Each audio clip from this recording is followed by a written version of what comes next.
It's a very good evening for what is a monumental occasion here. Women's semi-finals, two of the heavyweights of women's tennis going head-to-head. First up here on Rod Laver Arena, it is of course Coco Gauff taking on last year's champion Aryna Sabalenka.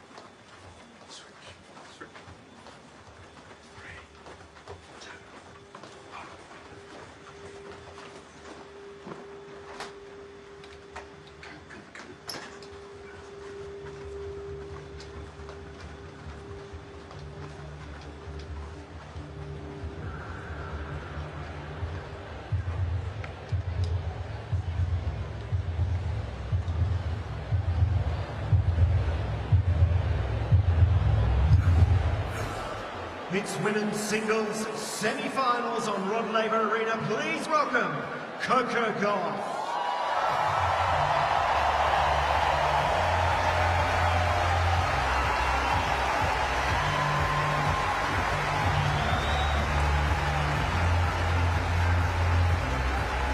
And their opponent, Aryna Sabalenka.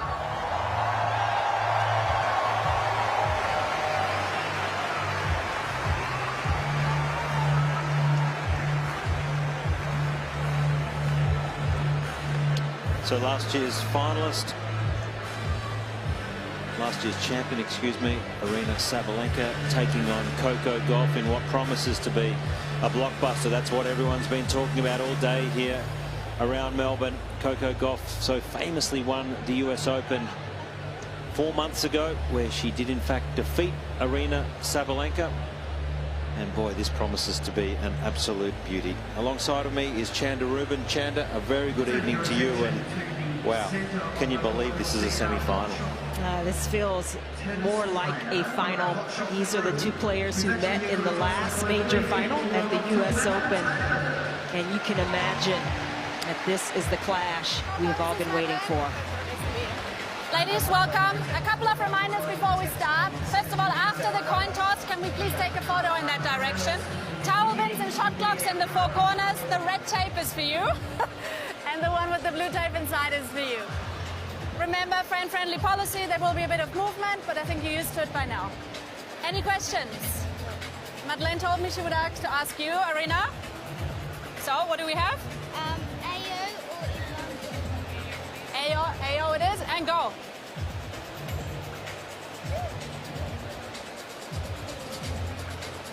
AO. Serve. Thank you. And the photo, please. Yep.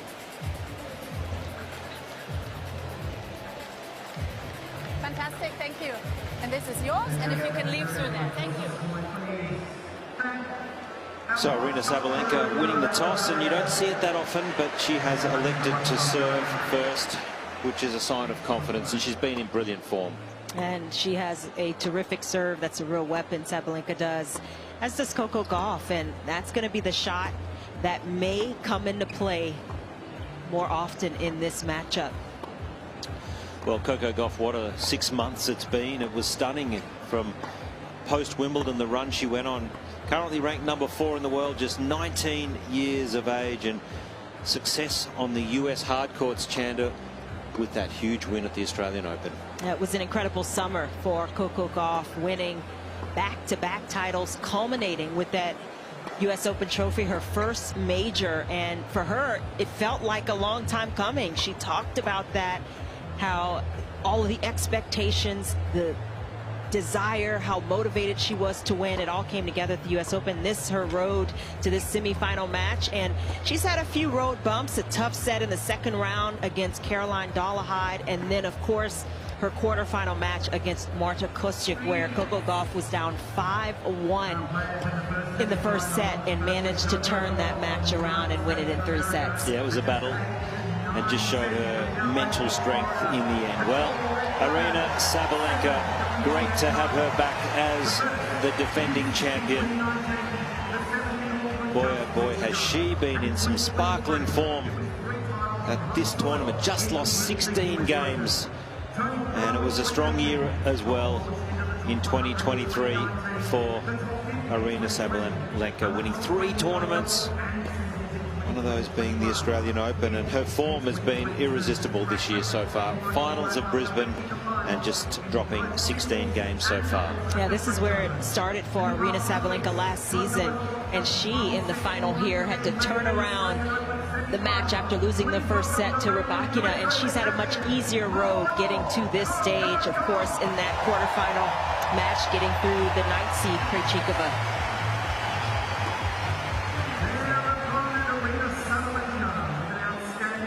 Well, I'll be fascinated, Chandler, just to see how Coco Gauff has recovered, responded after. That was a dramatic match in the quarterfinals. Her 3-set win over Marta Kostyuk. It was a roller coaster ride of emotions. It was a difficult match all the way around. Difficult for Gauff to get rhythm. She made a lot of unforced errors. The forehand was really an Achilles heel. The serve wasn't great, but in spite of that, Josh, she managed to win the match, and that's one of the most special things I think about Coco Gauff's game. Her incredible ability to fight, to compete, and her will to win. And that oftentimes is what you need against a player like Aryna Sabalenka, who also has such a big game. Well, they did play in the finals of the US Open, and what a battle it was, as we see Aryna Sabalenka's team have been constant. They've been so supportive over the last several seasons, and that's the match, Chander. It is the US Open final, and after that first set we probably thought that Sabalenka was going to go on and win that US Open final, but great resilience shown from Coco Gauff. Yeah, and for Gauff, the ability to play in different ways. She decided, I'm just going to put on my running shoes, not let a ball get past me, and she was able to turn that match around. Not many players could play an offensive brand of tennis and then decide they can play a defensive brand of tennis. That's exactly what Coco Gauff can do. It's the dimensions to her game. Yeah, wonderful ability to adapt, to self-coach, to problem solve out on court. Well, it's a wonderful evening courtside.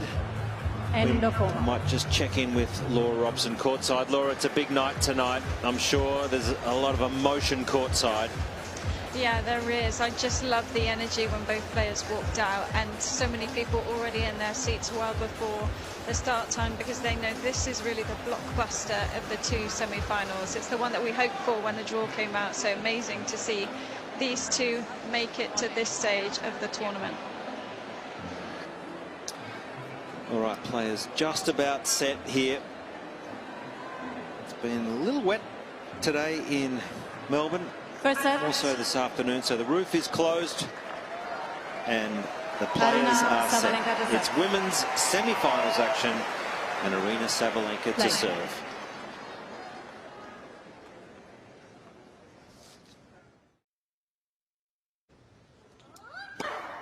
$15.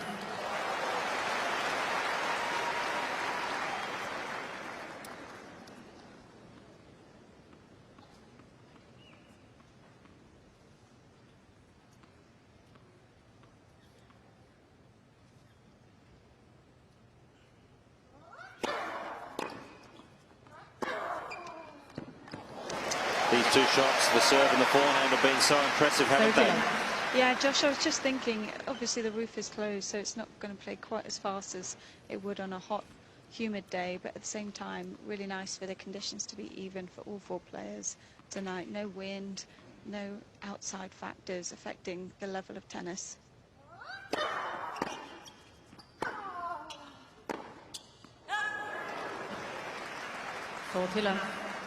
This certainly is going to be a battle from the ground primarily. See if either player looks to try to get in, as they have done different times during the fortnight.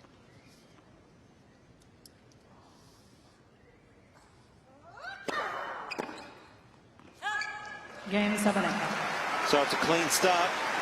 like we've seen all tournament for Aryna Sabalenka. Sabalenka coached by Anton Dubrov on the far right. And they have been through the ups and downs together.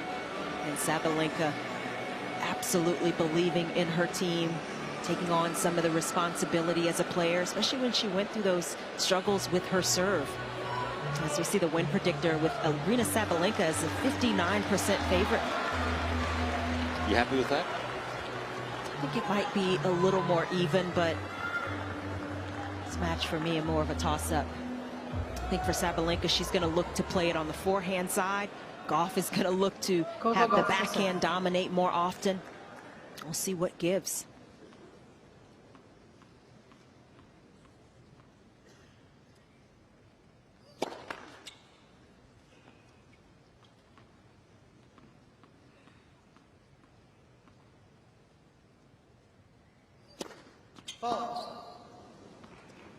La 15. I think if you take into account Gauff's level in her quarterfinal match versus Sabalenka's level in her quarterfinal, you'd give the edge to Sabalenka.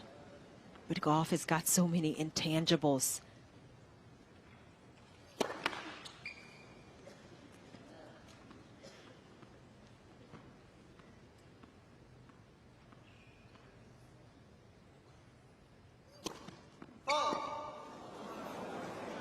Couple of double faults to start. Not the ideal way. Yeah, I'm just keeping my eye on the ball toss as well. That was something that was going a bit haywire in the quarterfinal match against Kuschuk. Just getting too far in front, and then it wasn't, well, she wasn't able to reach that full height that she's looking for.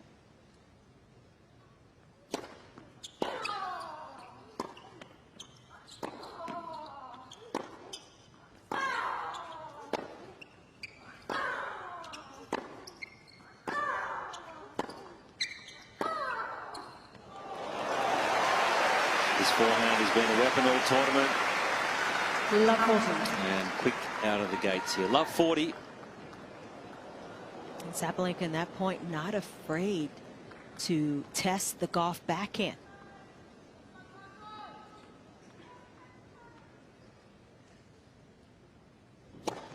Let Vessel.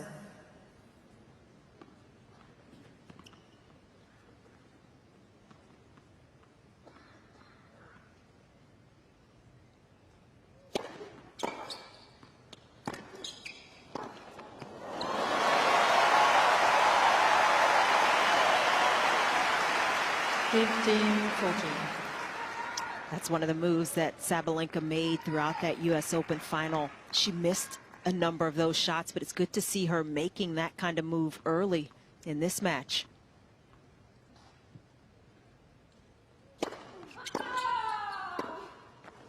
Hard and fast through the middle. That's pretty special from Sabalenka. Sabalenka leads by 2 games to the break and wins the set after an early break. Sabalenka way up there at 94%, so we know she's a great front runner. Yeah, well above the average of the top 100 players. It's part of her calling card. She understands, Sabalenka, how to stretch a lead. A little frustration from Gauff with that first service game.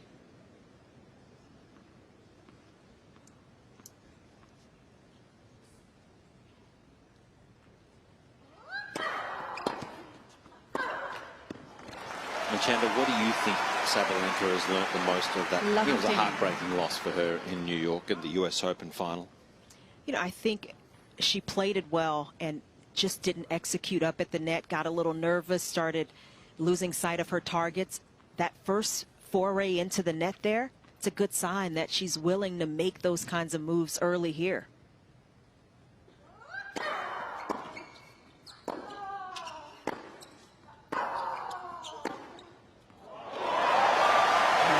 Beautiful backhand. That's the shot.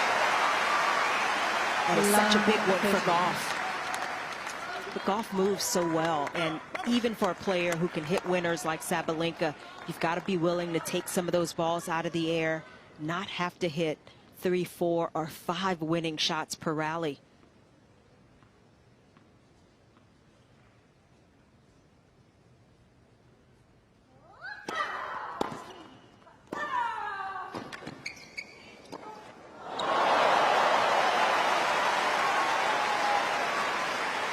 Those were the moves that cost Sabalenka in New York, and bound to be a little scar tissue remembering some of these misses.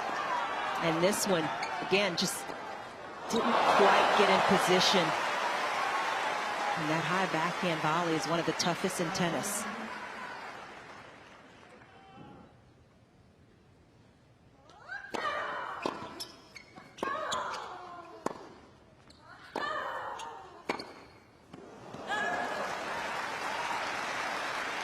(15-14).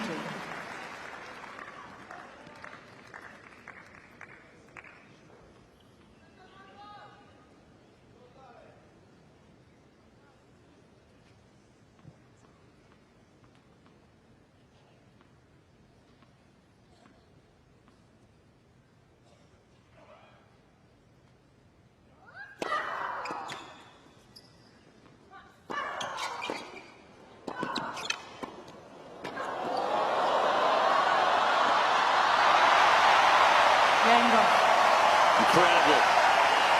We're on serve, 2-1, first set.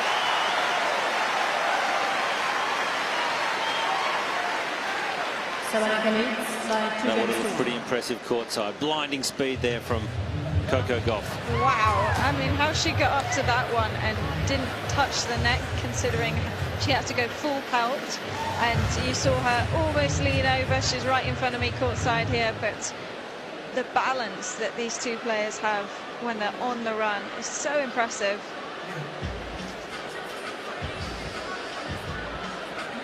Possibly the best in the business. Great angle. Well, you could see her adjust her grip just slightly before getting up to that ball, just to be able to tap it over.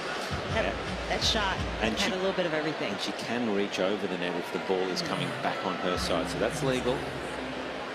So what a start from both players.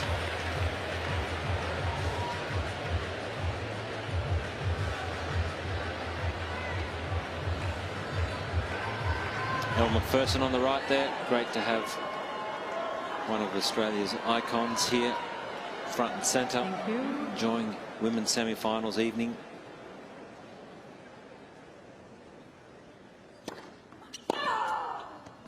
(15-love). And Chandra, I'll be also interested to see on the forehand side, Coco Gauff has struggled. We know that this tournament. However, the pace of shot from Sabalenka, that might just help Coco Gauff because she likes a bit of pace instead of having to generate her own pace. And it really was that last match where Gauff struggled with the forehand. Didn't see as much struggle in her previous matches, but this one I think she would like a little more of the Sabalenka pace. She started her last service game with 2 double faults and another double fault here. She tried to take a little bit off the first serve in this game. It's in the 160s kilometers per hour.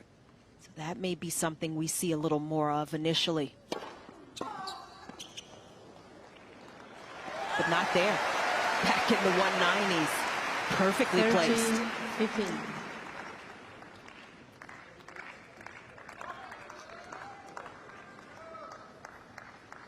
Has the biggest serve of the tournament on the women's side, Coco Gauff, 199.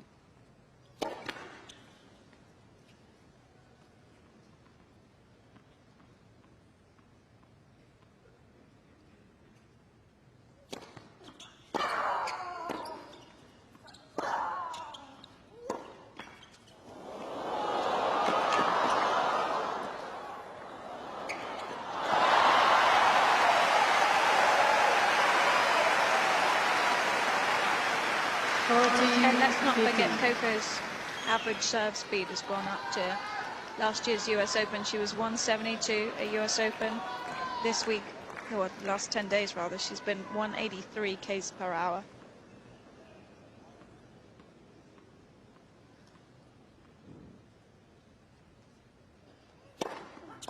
Equaled the biggest serve of the tournament, 199. Coco Gauff holds serve. 2-all. And that game is really an indicator of how Gauff can work through matches.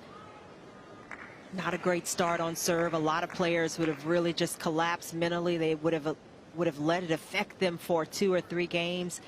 Gauff finds a way to just stay in the moment, get right back to it, and competes. Never lets up on any point.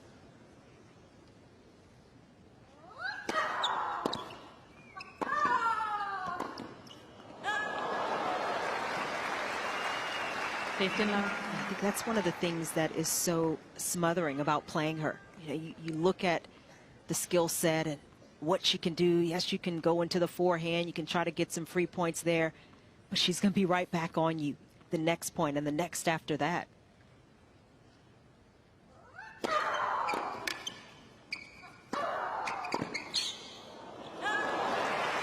But you see Sabalenka early. I think learning specifically this from that U.S. Open match, she's got to make these kinds of moves, even if she loses a few points.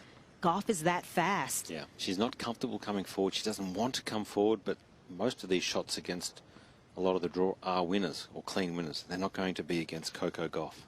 She's too fast.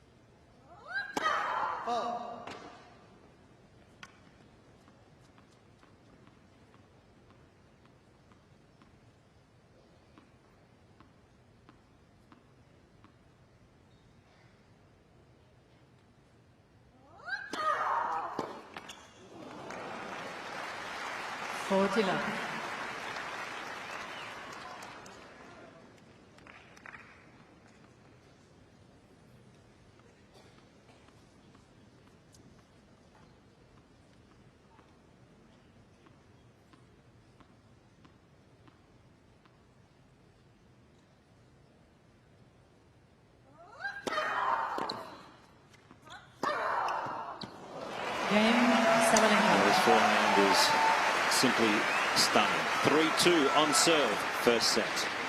Sabalenka leads by 3 games to 2.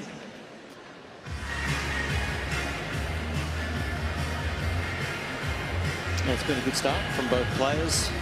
Very settled early on. Yeah, a little shaky from Gauff with starting with 2 double faults, but she's pulled it back together. Got the immediate break back after losing her serve. And it feels like a match. It feels like both players have an idea of what they want to try to do out there. The question is, can they continue to execute? Players attempting to win their second Grand Slam. The winner of this match goes to number 2 on the rankings.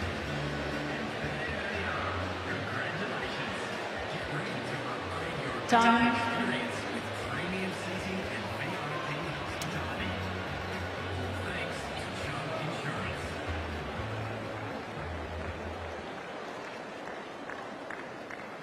Coco Gauff, the US Open champion,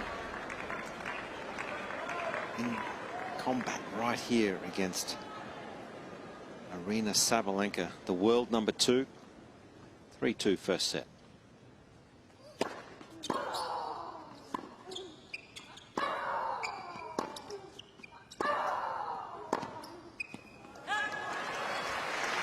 That's the kind of point, if I was Sabalenka, I would be playing over and over and over until Coco starts to do something different with the forehand.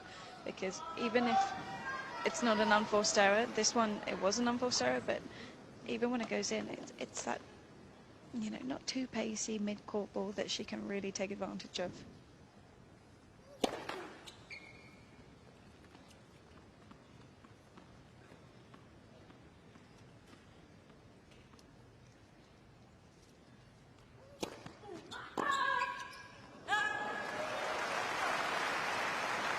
$50.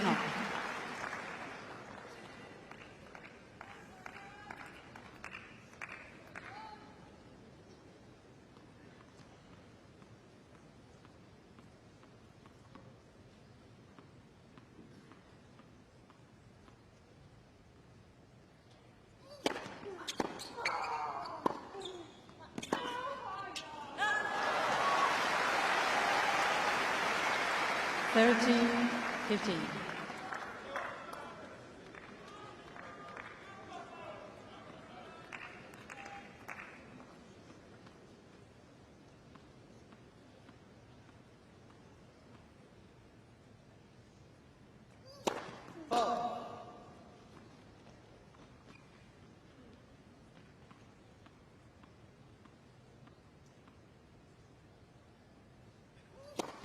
30-all.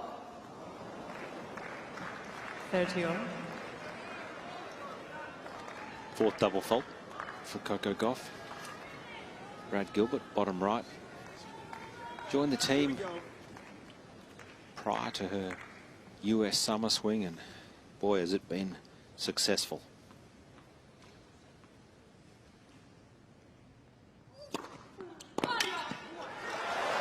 Smart serve from Gauff. She's taking a little bit off, going more for placement. And getting Sabalenka stretched out wide.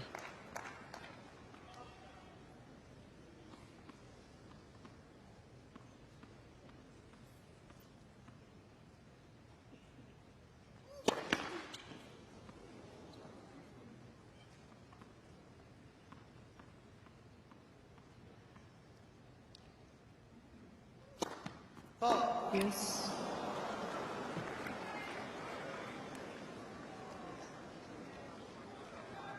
It's not landing too long, so she just needs a little extra rotation over the top of the ball to get that top spin, the kick that she's trying to go for, to just drop inside.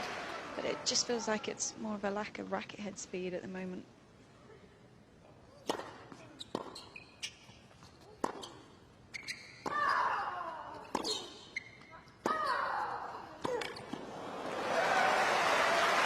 Such a devastating shot against any player. Sabalenka. Sabalenka's had her fair share of winners. And so far at this tournament, she's been pretty clean on the unforced error department. This match will continue to test that, though. She's got another break point.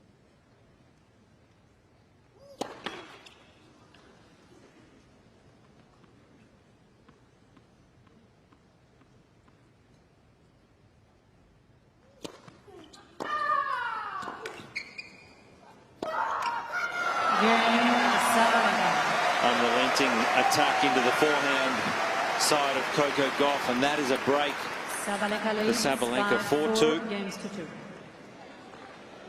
The scream from Sabalenka, an indicator of how good that last point felt. The swinging forehand, hit it beautifully, gave herself that extra margin. Those were some of the shots she struggled with the last time these two played. So to hit it there and get the break, that's a real boost for Sabalenka.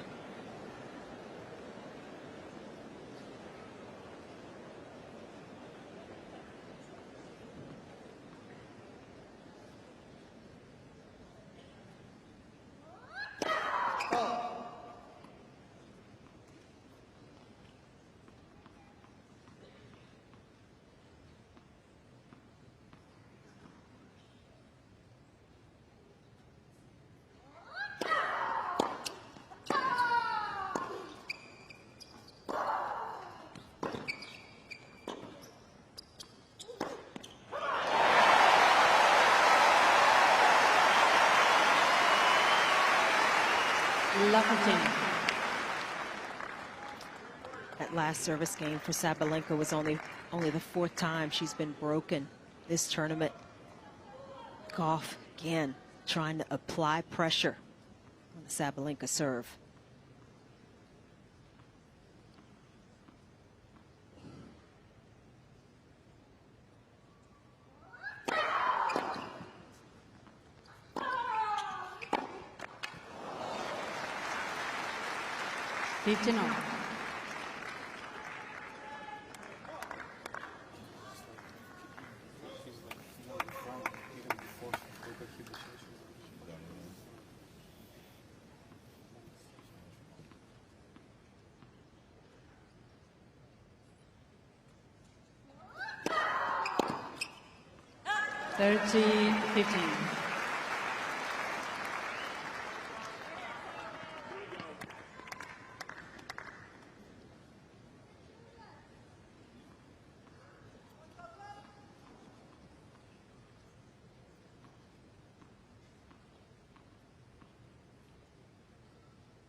Just pushing forward so confidently tonight. 40-50. It started in Second game of the match, Sabalenka coming forward, putting it on Gauff's mind early. So there are some shots where Gauff may miss, just trying to go for more, knowing Sabalenka's moving forward.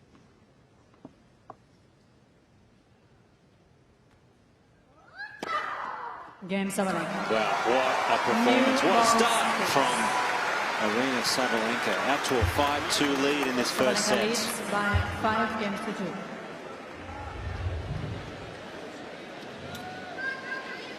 Well, it's been a fast start from the defending champion, and Laura, it's been an improved forehand, I feel, from Aryna Sabalenka at this year's Australian Open. Oh, definitely. She's always been one to hit it big, but it just feels like she's going for a little bit more margin at times now. You know, the difference between the two players is probably the net clearance more than anything else.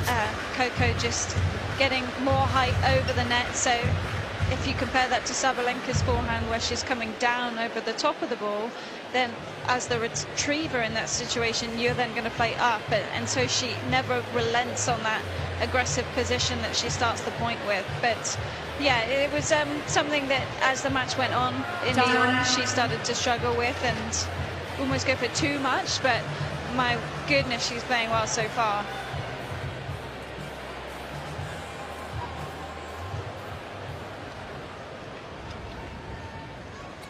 So new balls in play after 7 games.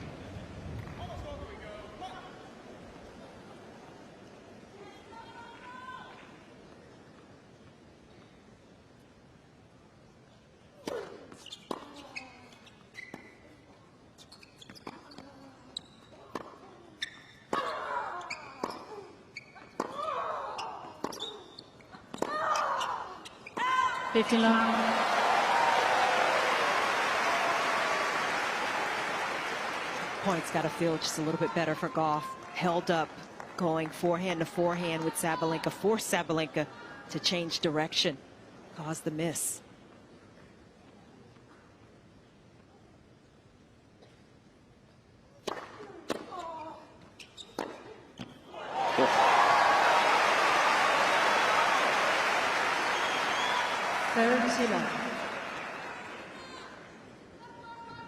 Look how quick she gets up to that backhand, and that's the fresh restring, maybe just trying to get a little tension out of it. But look at the footwork, the speed. That's right up there with the best backhands in the business.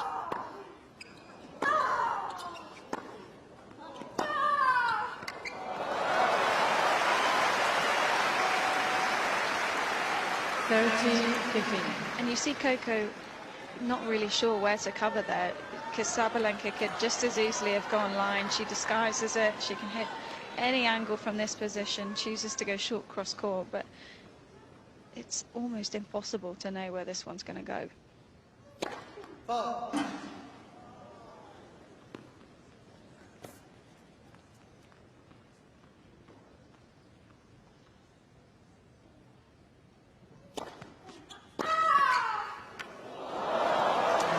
Exactly what you were talking about there, Laura. And that forehand is just unplayable. I mean, the net cord maybe gave Gauff a chance because it slowed it up, but it's just no way to read that shot.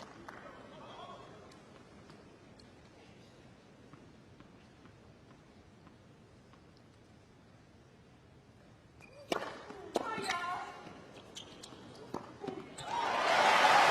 much for Gauff. Starts from a good first serve. And that time she hit her target beautifully, combined with the pace, almost her fastest serve of the tournament.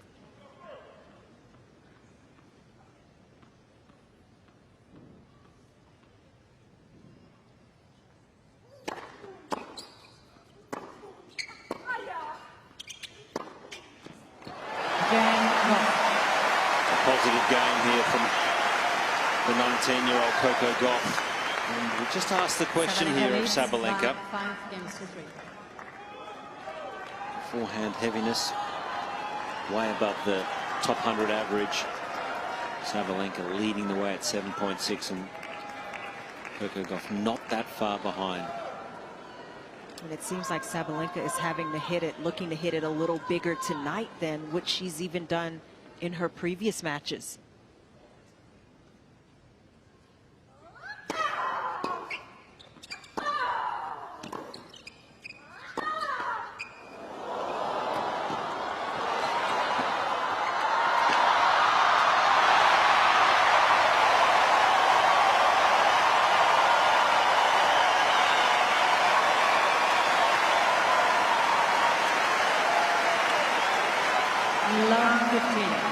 A well-deserved ovation from the crowd.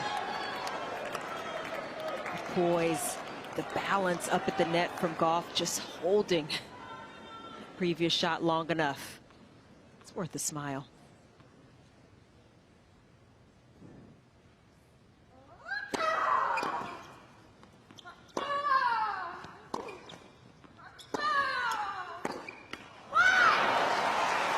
Do you think there's much difference in the pace of court here at the Australian Open compared to the US Open? They're both hard courts. This is quicker for sure.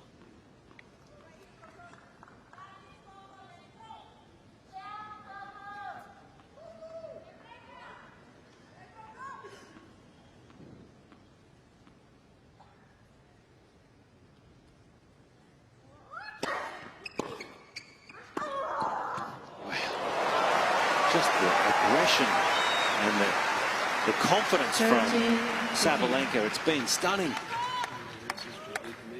I feel like this court, the ball can sit up a little more, but it takes pace well. And it's been a perfect combination for Sabalenka so far.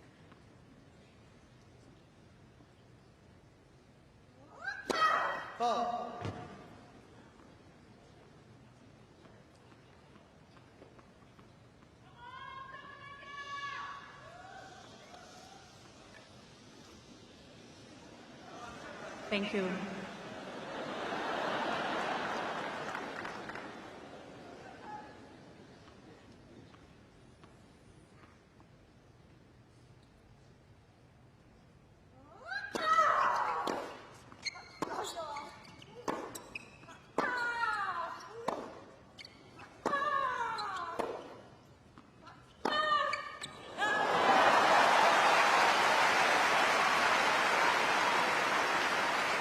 That shot looked tempting. She had some space. Yeah, I get the feeling she's so confident and she sees space just like that, and she's going to go for it tonight.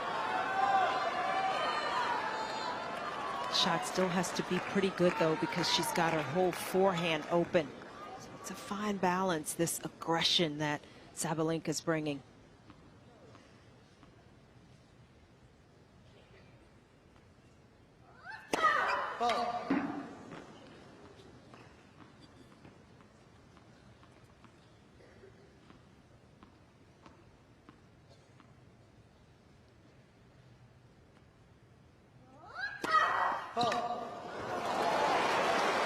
Just pressing too much, and Coco Gauff now with the break point. Get back on serve.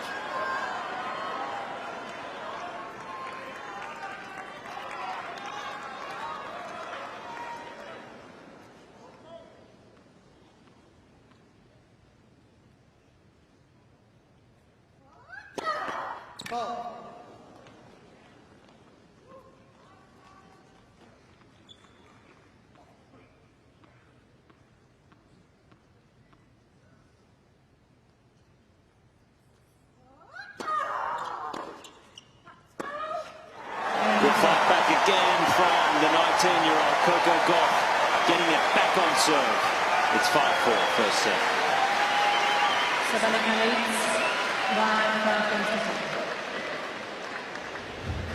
Hard to put away, isn't she, Coco Gauff? Just when you think you've got the edge, she just keeps sticking around. Well, if you look at this match, it looks like Sabalenka would be dominating. But here we are back on serve. Sabalenka has won 27 points to 21 for Gauff. But Gauff is just in there in some of the more critical moments. She just doesn't go away. And she's finding a way to keep the pressure on. Gong finding her seat in the house. Next to Leslie Barry. Leslie Barry on the left there, winner of the French Open a couple of times. Her husband, Bill Barry, Another former Australian player. Time.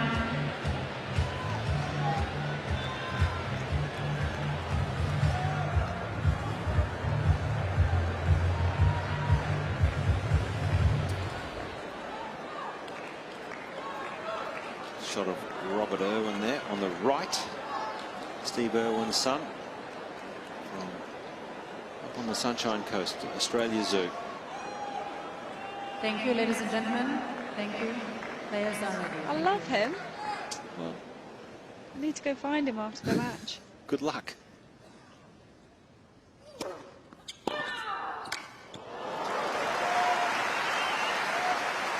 Lovely team. Serve, you just got to be careful. If you go wide, you've really got to hit your spots. Such a good wingspan, Sabalenka. That service worked for Gauff a couple of times, but that time Sabalenka, she picked it.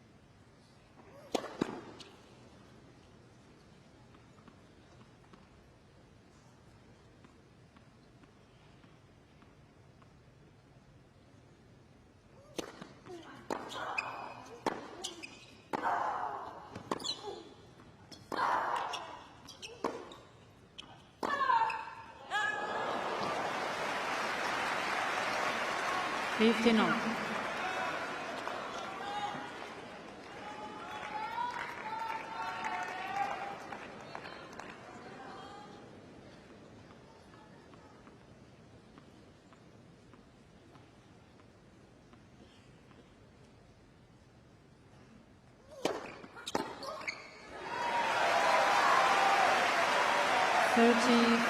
See Gauff though thinking, trying to make adjustments on the serve.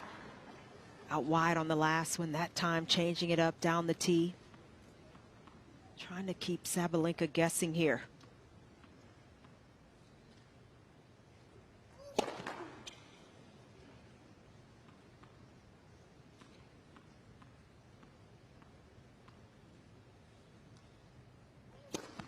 Ball.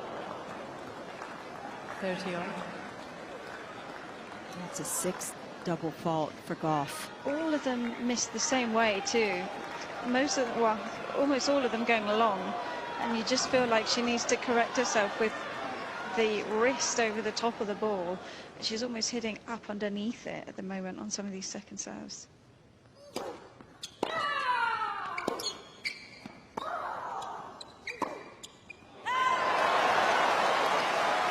Millimeters in it. Just missed. And that is a set point now for Sabalenka.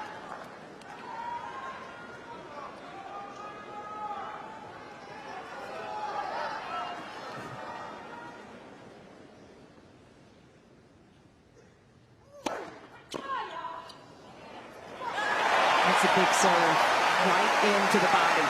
And I like that. I think that's a smart serve just to stop Sabalenka from taking big cuts at the ball. She's confident. This one is the perfect serve.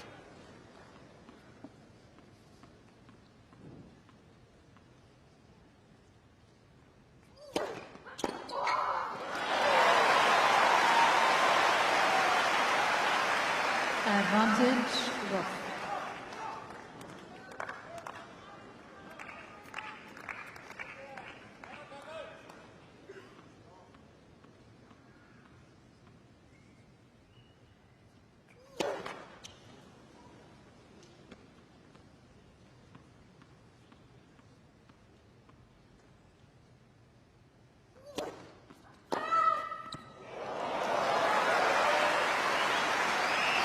It's just easy pickings for Sabalenka there. Second serve right into her wheelhouse. It's like a training drill. I get the feeling she would have practiced that a lot the last 24 hours on the court.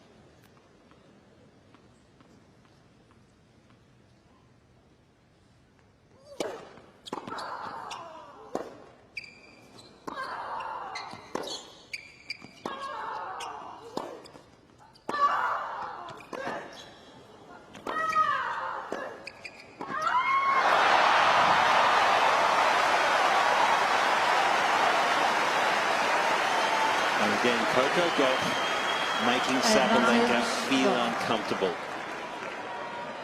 Sabalenka, against most players, these would be winning shots, but not when you're playing Coco Gauff. That extra ball comes back, and that is not where Sabalenka wants to finish.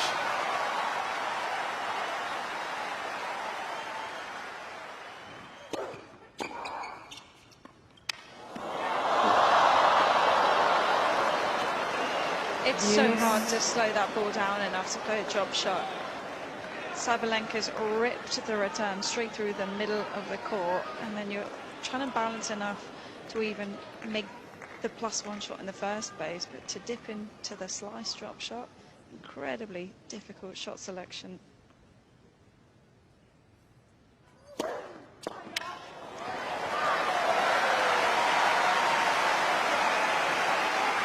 Every point has just been more of a slugfest, and it's easy to try to do something a little different, feel like you can get a quick point.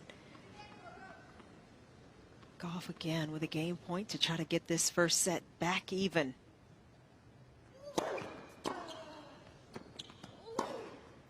You can't doubt this young lady's fighting capabilities. Coco Gauff, 5-all. 5-all.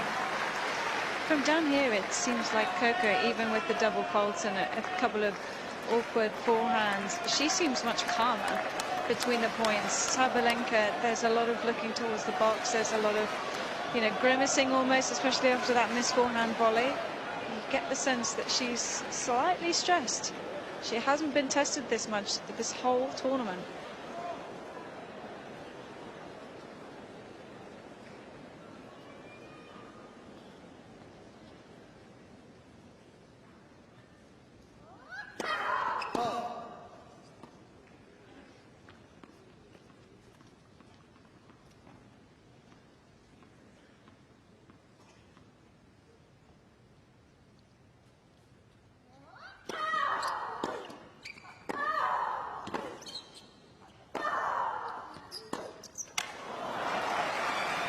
Think about Sabalenka not having been tested, and for Gauff, you know, she's had a real test, especially in her last match. Probably played one of the worst matches she's played in a while, and she still managed to win it. So maybe, you know, that relaxes her a little bit more, regardless of how this match goes, regardless of the ups and downs. Maybe that allows her to stay a little calmer.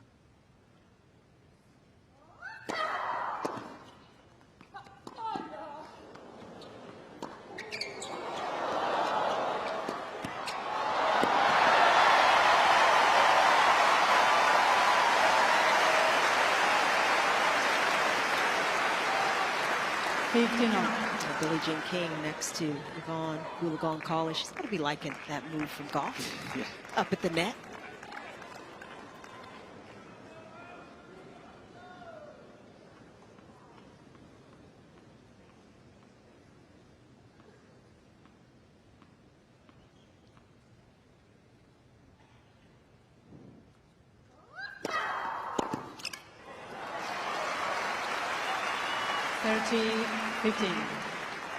Such a difficult serve when Sabalenka hits it that well. Almost got to cheat out that way and try to cut it off at an angle, but perfectly placed serve at a crucial moment.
Gauff overran that ball. 40-50. there with too much time. It's interesting, though, from Sabalenka. She's been pretty good. Winners to unforced errors this tournament. This match, she's a bit more even. 11 winners, 11 unforced errors, and a lot of that is due to Gauff's movement.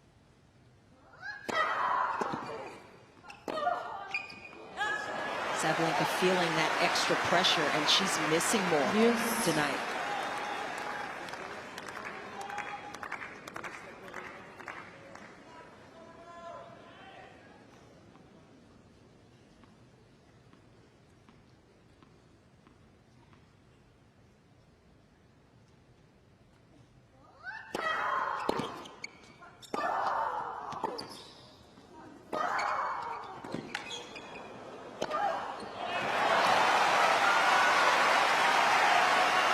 Every move that Sabalenka has made into the net has been a good one, even though she's lost a number of those points. But it just still feels a bit frantic. She never feels quite comfortable and relaxed up there. Just wonder if she'll relax more as this match goes on. At least she made that last one.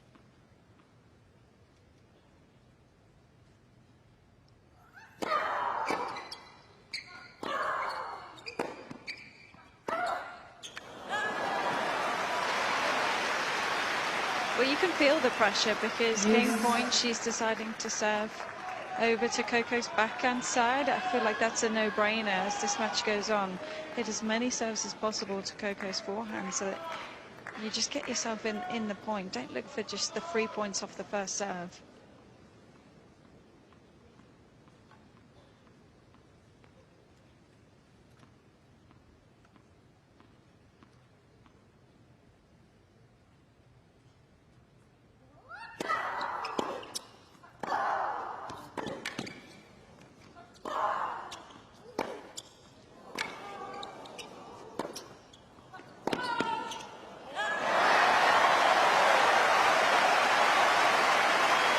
To unravel a little bit here for Sabalenka, just starting to lose a bit of shape of shot. And that is a great point for the teenager, Coco Gauff.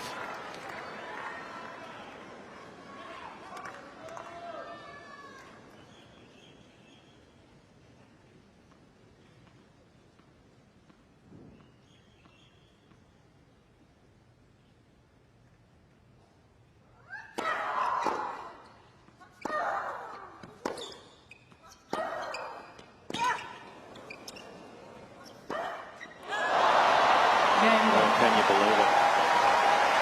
Aryna Sabalenka can't. The crowd can't. The Coco Gauff 6-5 first set. Gauff leads by 6 games to 5. Coco Gauff is starting to read the plays. Well, it's the little things that she does so well that there's no stat. You can't read about it, but it's the little things of just holding her nerve and the pressure that she creates with her foot speed, her physicality. That is what has caused this unforced error.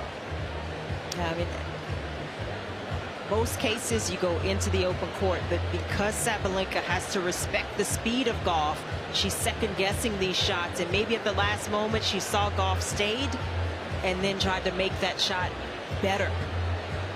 Caused the miss and the break. So Gauff starting to get in Sabalenka's head.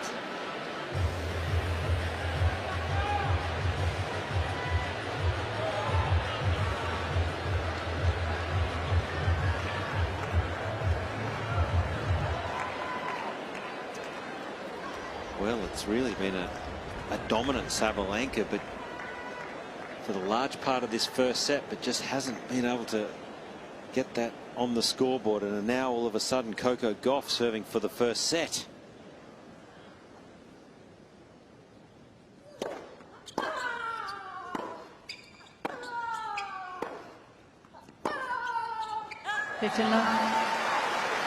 Sabalenka was broken 3 times in this tournament before this match. She's been broken 3 times already just in this first set. Yeah.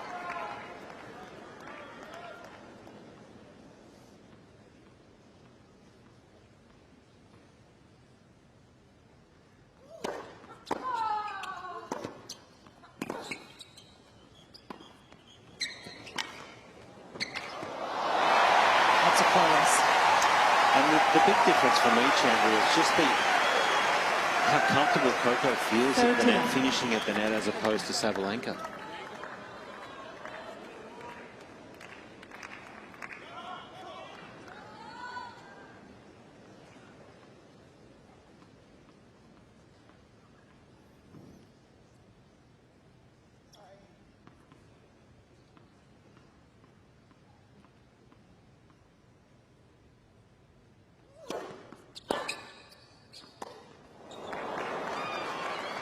(30-15).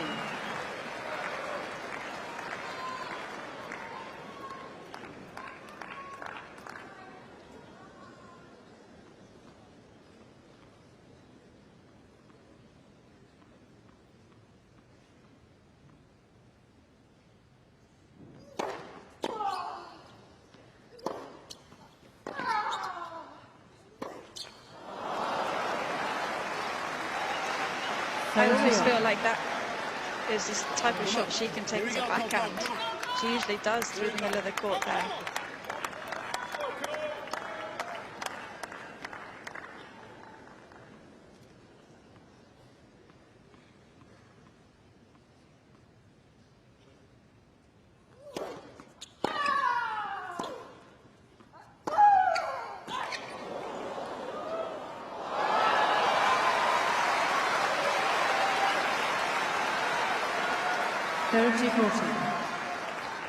So now it's Sabalenka's turn to turn around the return game. Well, Dirty Love, I thought she was cruising, and then that turn just flipped the line and things turned around.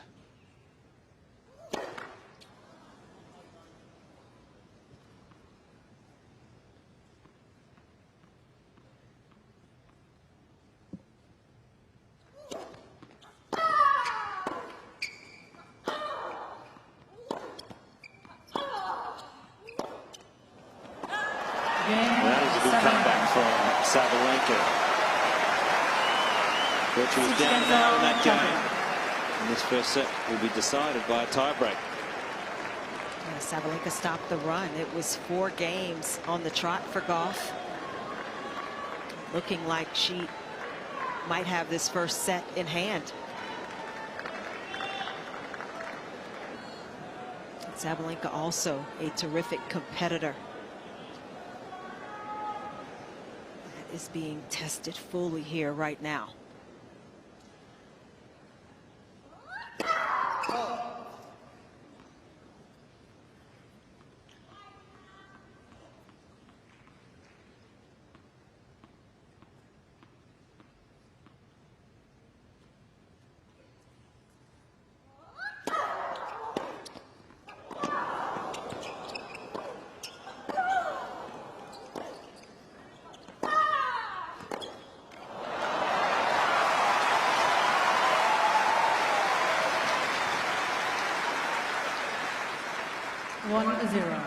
Sabalenka.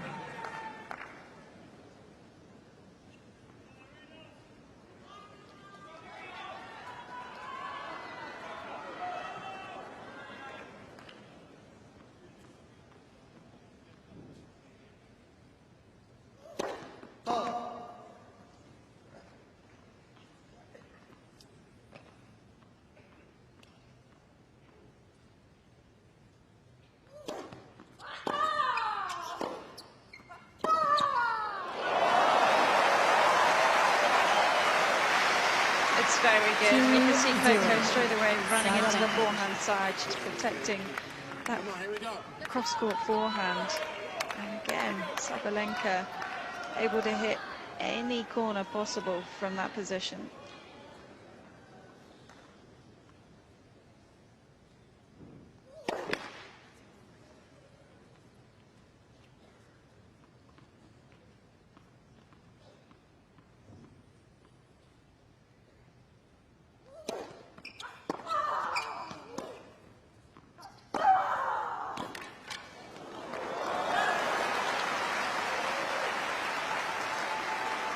Looks okay. 3-0, Sabalenka. Yeah, you never like to see a player go down, but it's like Gauff. No worse for wear. when you're this athletic, you even fall with balance.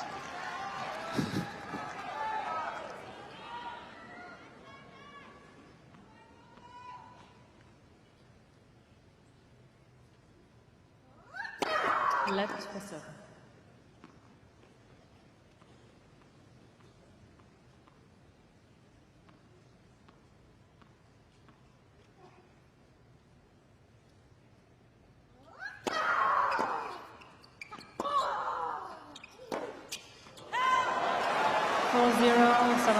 She just missed that one.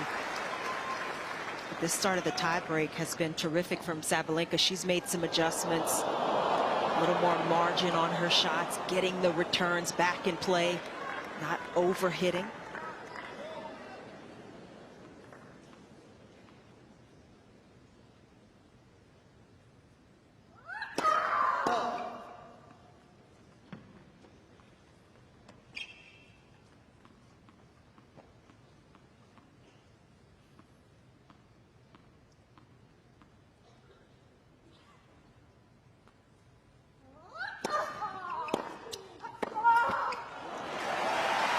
Much needed point for Gauff. Try to make a stand here in this tiebreak. It certainly felt from 5-4 that her forehand speed slowed down slightly for Coco, and that's really one of the first ones we've seen her try and hit through in a while.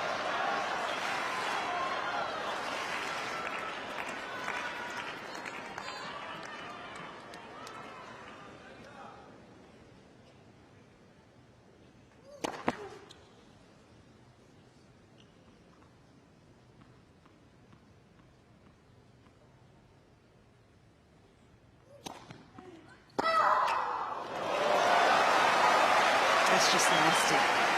That is crushing a forehand. Yeah, it just sort of sits in the middle of the box. This is easy pickings. It's got zero direction on it. So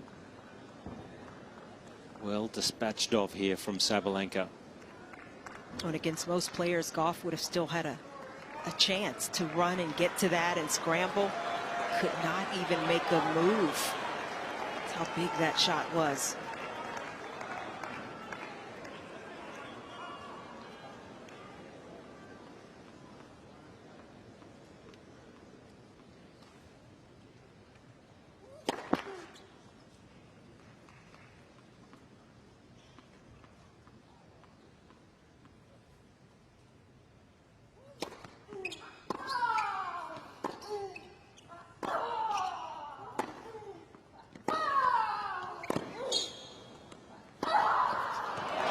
Continues with this roll on, and she earns 5 set points. Aryna Sabalenka.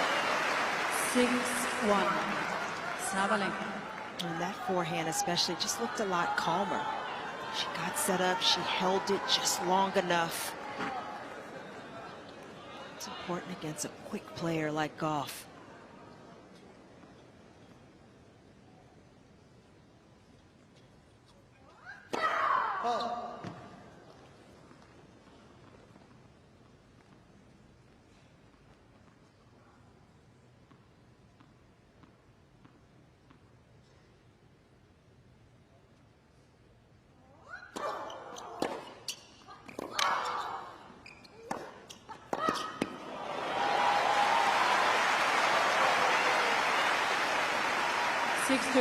Sabalenka.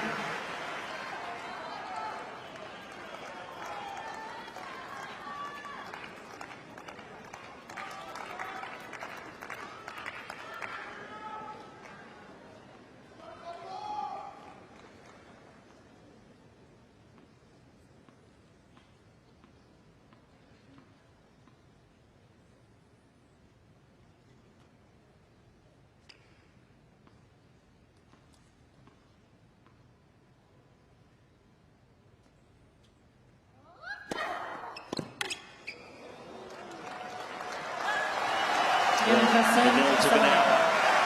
Aryna Sabalenka has done it. She has wrapped up the first set, 7-6.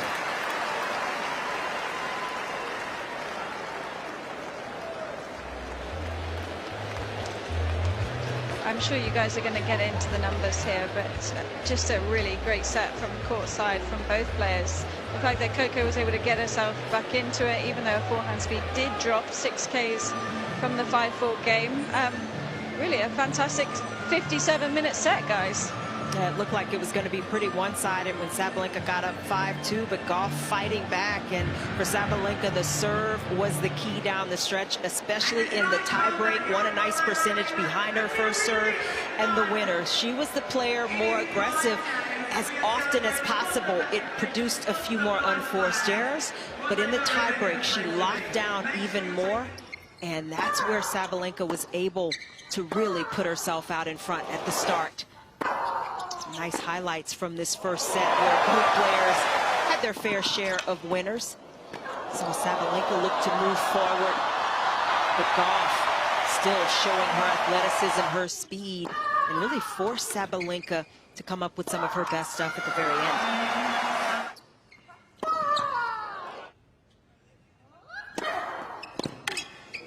Yep, great mental performance from both players, but it's Aryna Sabalenka who has taken the first set, 7-6.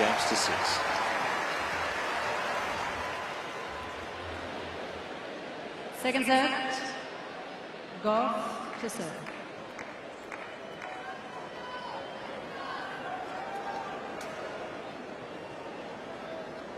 Ladies and gentlemen, thank you for leaving the stadium as quickly as possible. Thank you.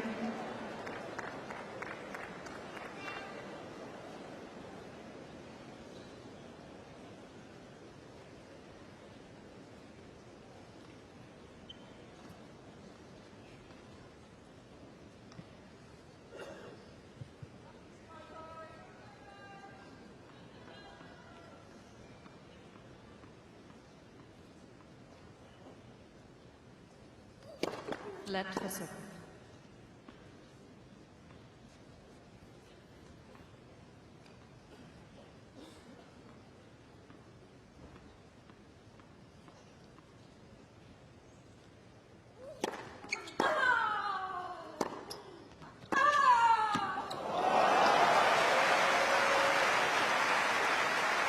Laver.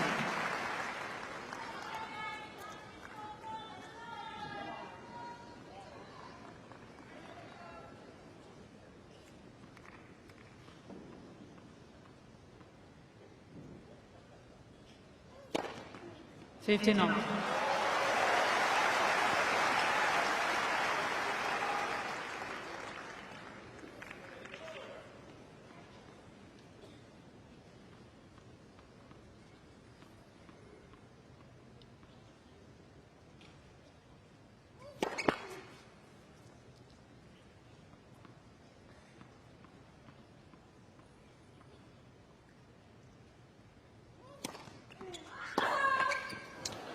Becoming a real worry, isn't it, that the statistics second serve points won just 4 of 18 on second serve for Coco Gauff. Yeah, that's been the challenge, and even with that, Gauff was able to hold enough to get it to the tiebreak, but can't afford to get down early in this set on her serve.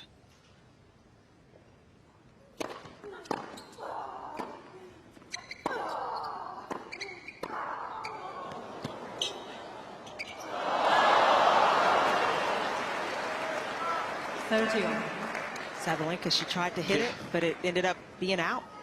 Fortunate that she couldn't get her racket on it. She kind of just barreled in. That was a surprise play.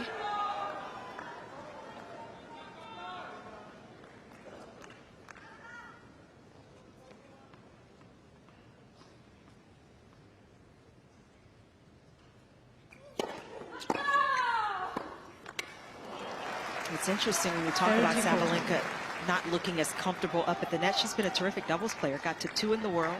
It's won big titles. But in today's game, you don't have to be as proficient at the net consistently. But I do think it's part of Sabalenka's willingness here to move forward, the fact that she is comfortable on the doubles court.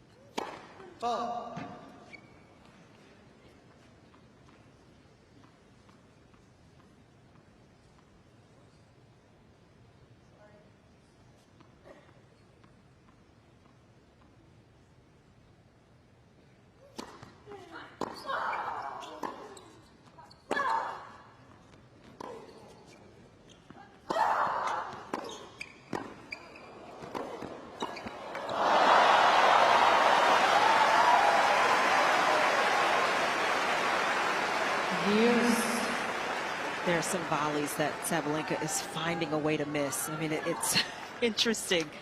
Terrific moves, and the defense from Gauff is second to none. But she handled the more difficult one, and that one just didn't get the racket out in front.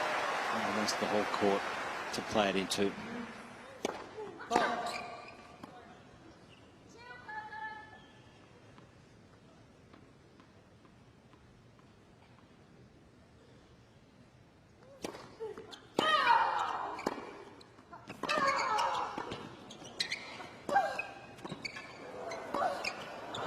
Didn't do enough with it.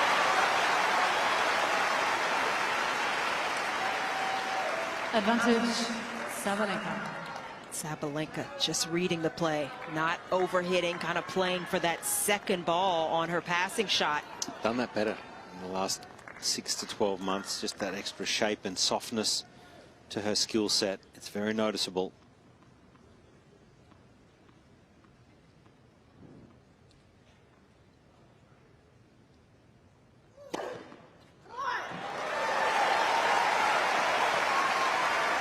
Deuce.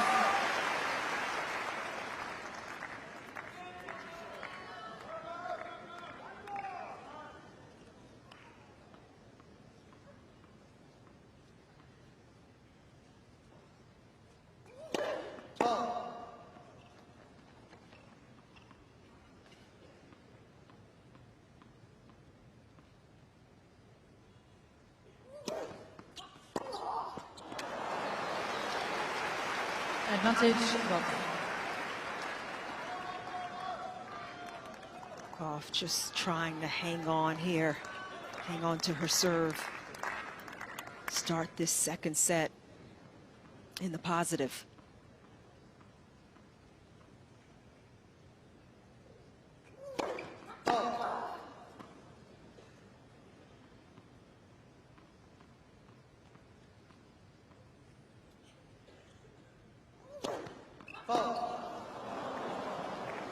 Deuce. A little bit of feast or famine at times for Gauff on serve. Her 7th double fault. I think she's just feeling so much pressure because she can sense Sabalenka really coming at her on these second serves, and her percentage is so low. 0.1 on second serve. And when you're missing it long constantly, you almost got to go after it more. Just more spin, more up with the rotation. Gauff serve gets a little flat because the toss is just a little lower at contact point. Makes it tough, makes it difficult. It's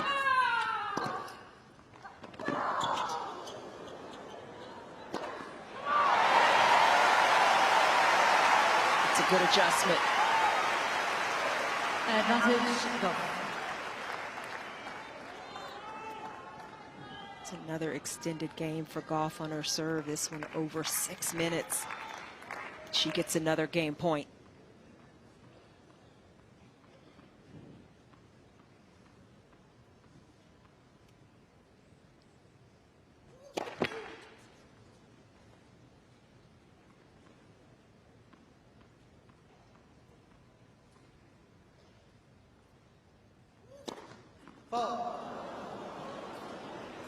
Deuce.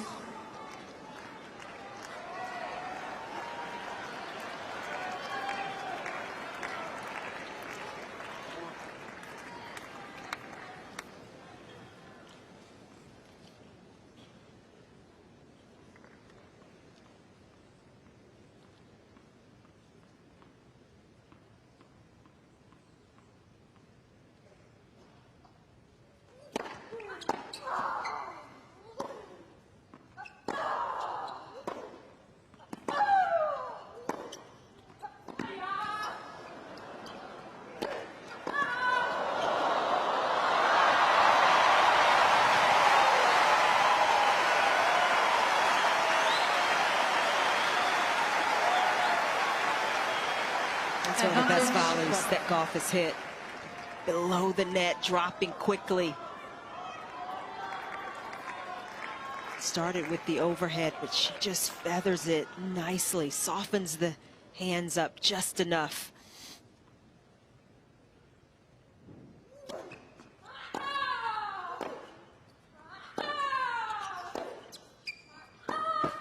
That's a good hold for Coco Gauff. First game, second set. Laura courtside at Sabalenka on her own serve. Hasn't had it all her own way tonight.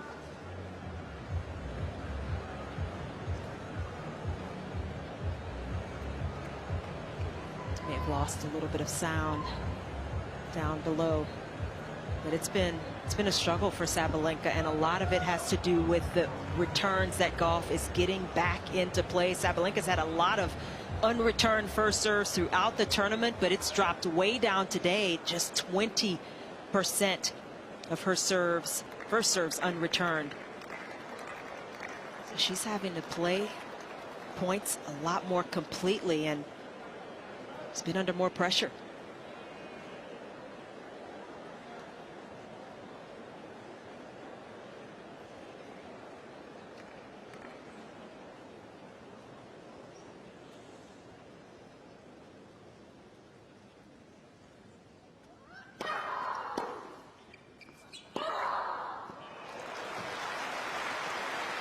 It's another one of those shots where Gauff, she's got to lean one way or the other to have any chance to catch up to that ball. She was leaning to her right. Sabalenka went left.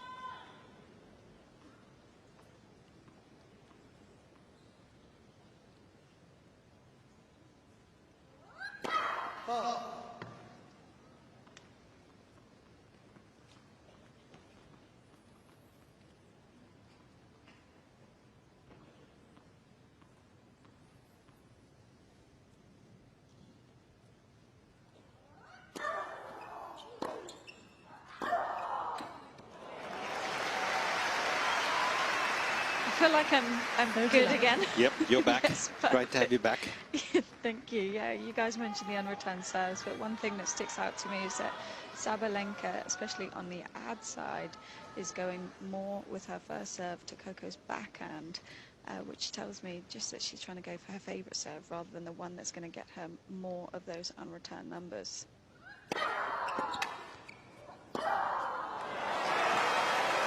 Yeah, Sabalenka, she likes to open up the court. That's how she can get forehands on that first ball, control the middle. And against Gauff, you see her going to that favorite serve, that preferred serve on the ad side a little more often. Nothing wrong with that swinging forehand, though. Perfectly timed.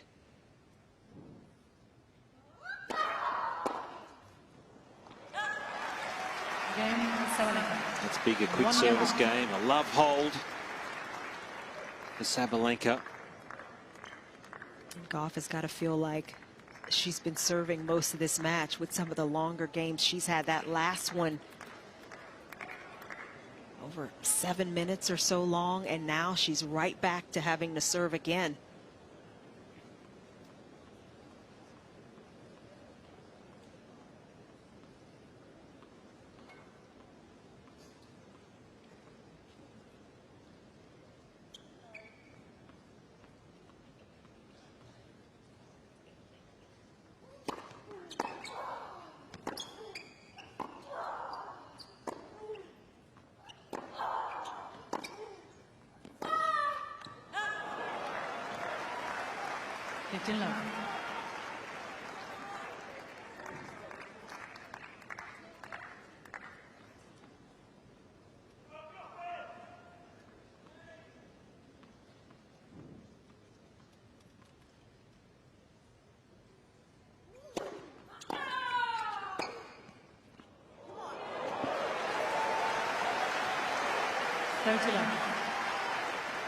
Gauff bringing a consistent level of intensity as well, just matching Sabalenka in a different way, and that helps on shots like that one.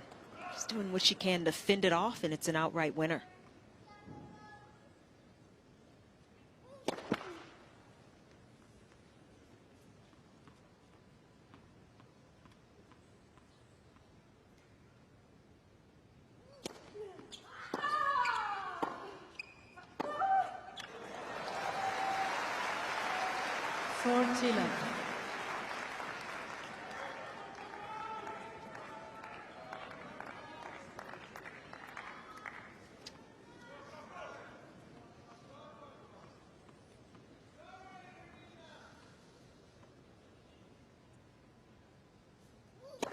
Let us.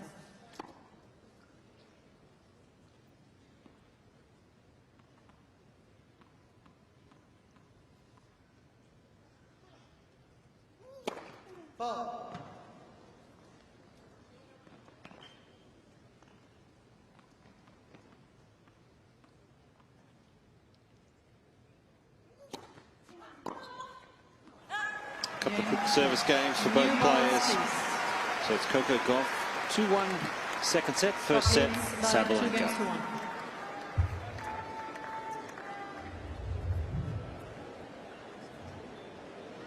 That's a much needed cleaner hold of serve for Gauff. She worked so hard to hold in the very first game of this second set. To save a break point. Get a much simpler hold of serve. Just has to give her just a little extra boost here. Last year's US Open went the distance, went 6-2 in the third set, favouring Coco Gauff. Coco lost the first set 6-2, but won the second 6-3 and third 6-2. I wonder if that is in the back of her mind. I think Gauff would absolutely feel like she's still in this match regardless of the scoreline, and certainly being on serve here in this second set, break of serve would change everything.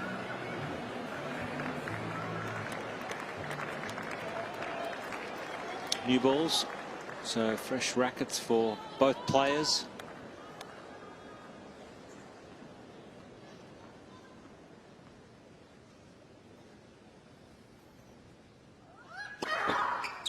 Love.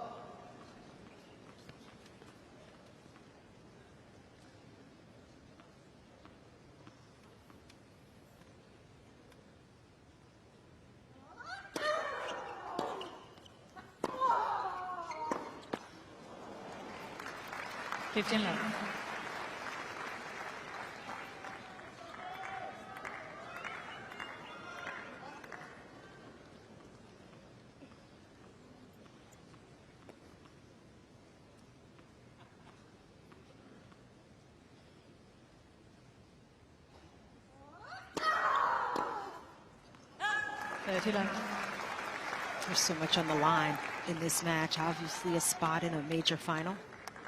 Both of these players trying to get to their third final here at a major. Also the #2 ranking.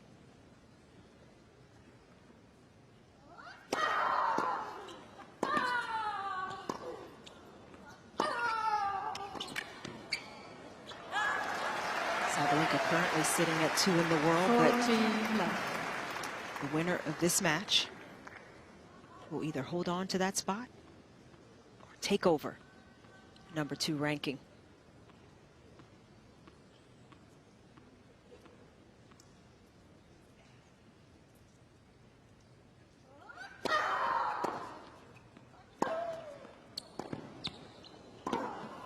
Yeah, what a serving performance from Sabalenka. Holding serve to love, and 77% of first serves in tonight. That's a really high percentage for Sabalenka. It's what she's doing with the ball after as well. That forehand's got so much width on it, and then even though she's missed a few volleys, being brave enough to come forward, put the last ball away. Yeah, Sabalenka let it be known the second game of the match she started moving into the net. Did it again there beautifully. Let's listen.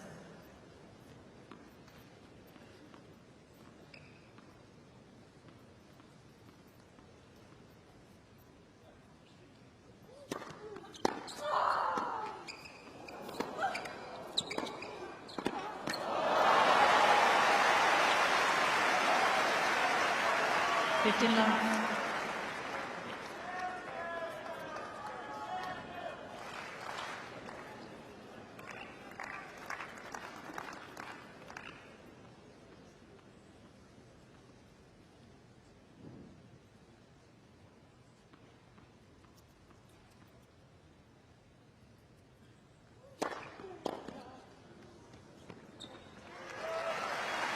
See Sabalenka looking to move forward, and You know, that seems to clearly be a way for her to improve her game. We know how big she can hit it from the ground. And when opponents are stretched out, just floating that ball back up the middle, why hit another ground stroke? Easier to cut that ball off, take it out of the air. 40 love. Another terrific serve from Gauff. But it's Sabalenka making those types of moves in a big match under pressure. That's the only way for it to get better, for her to build confidence in that play.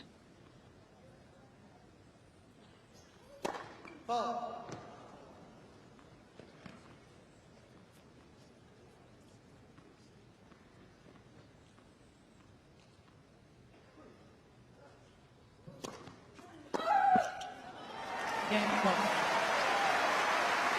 players holding at ease at the moment. 3-2, Coco Gauff, second set.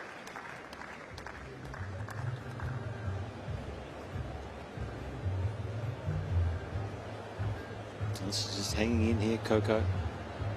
It's pretty incredible when you think about Gauff, unbeaten this season so far, 10 matches and counting, and just finding ways to win. And that's why you can't really count her out, and especially in a match like this that's been so close, so tight.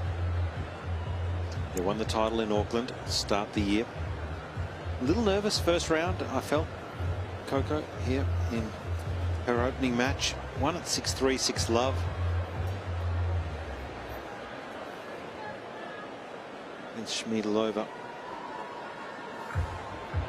It was good until really in the quarterfinals, and it was a big struggle against Marta Kostyuk, but just kept it together.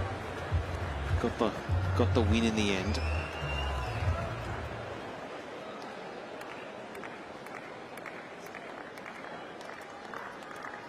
Out on Grand Slam Oval, where you can watch the big screen. Watch what these players in here are doing. It's been simply impressive all night. And more of that. It's clean winners galore.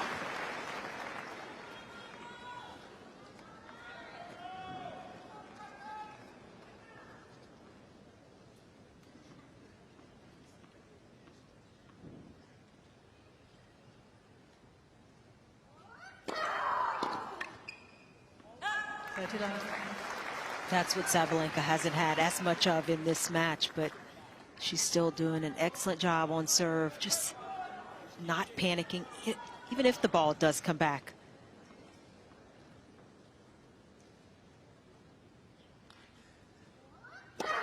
Let for serve.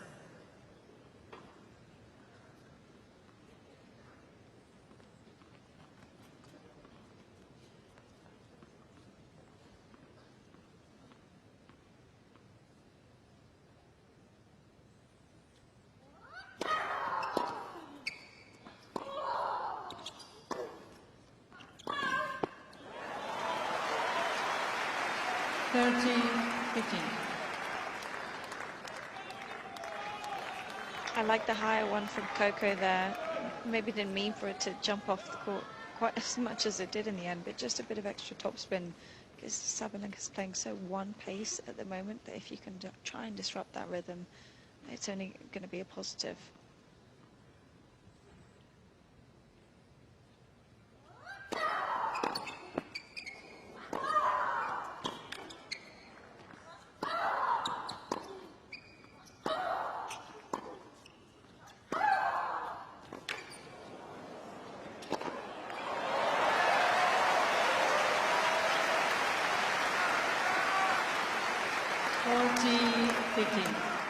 It's not many players that could nullify Gauff's movement in certain areas, but Sabalenka did it with that last forehand. Just saw Gauff have to wait and hold her ground. Too quick to make up that space.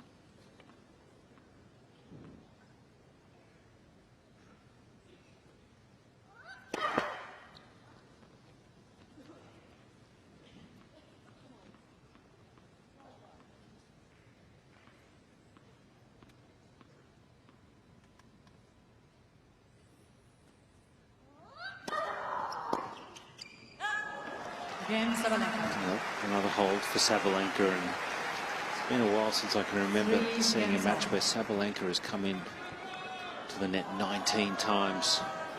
Won 10 of 19, but that is a lot of times she's been prepared to come forward and finish at net tonight. Well, it's been impressive too, because she lost the first 3 or so points that she came in, and most baseliners would have backed off immediately, but she's kept coming.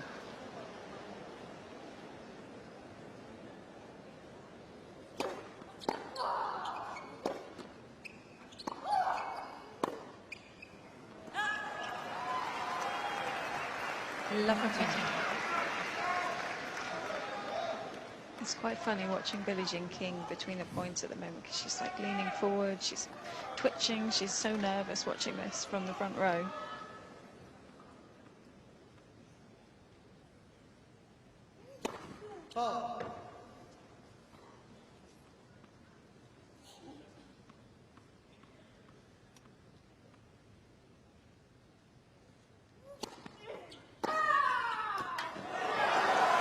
Here's trouble. Love 30 on the Gauff serve. Love 30.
And again, great response from Coco.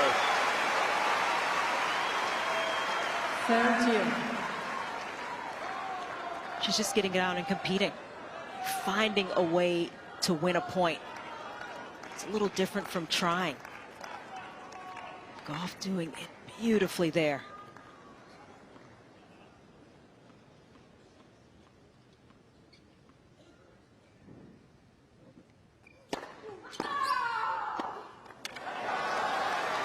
Sabalenka, as we talked about, she is an excellent competitor as well, able to put out missed opportunities, missed chances, and just keep swinging.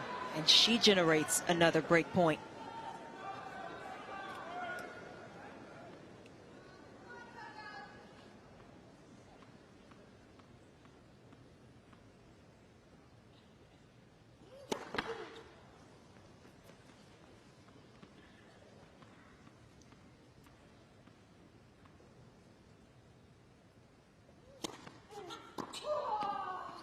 Ooh.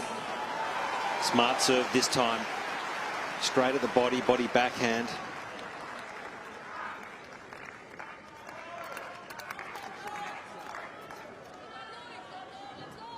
This just ties up Sabalenka. It stops her from taking such a big swing that we've seen her do so many times before. Champion response, 199. That's the biggest serve, equal biggest serve of the tournament. Her second 199 of the night. Yeah, indeed.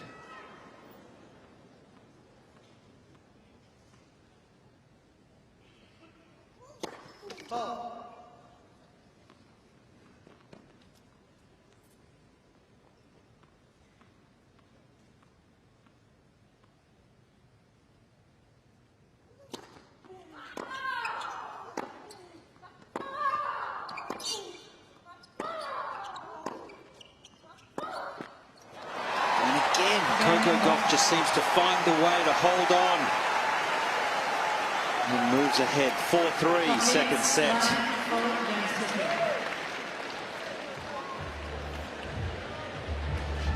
Gauff's been under constant pressure here from the start of this match. Down 5-2 in the first set, manages to take the lead, get it into a tie break here in the second. She's been under duress on her serve. A couple of long games, that first one of the set, as well as that one where she had to save a break point. And see Qinwen getting ready.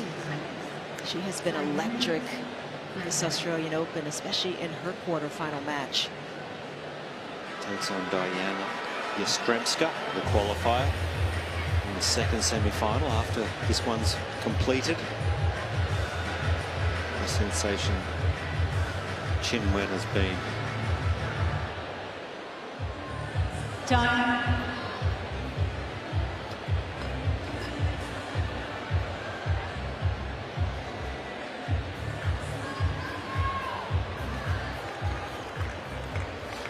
It's a full house here on Rod Laver Arena for the women's semi-finals, and what a match it's been so far. Aryna Sabalenka, the defending champion, just cannot shake Coco Gauff at the moment.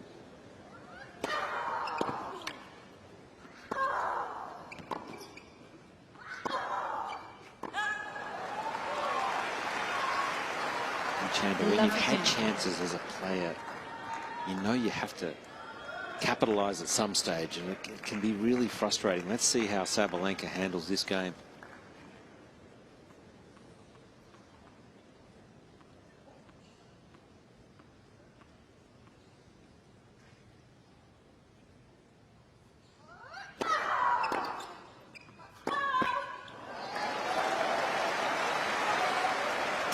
Turn around for Gauff here, and a slight opening at love 30. Gauff down love 30 in her previous service game. Came from under it. Can Sabalenka do the same?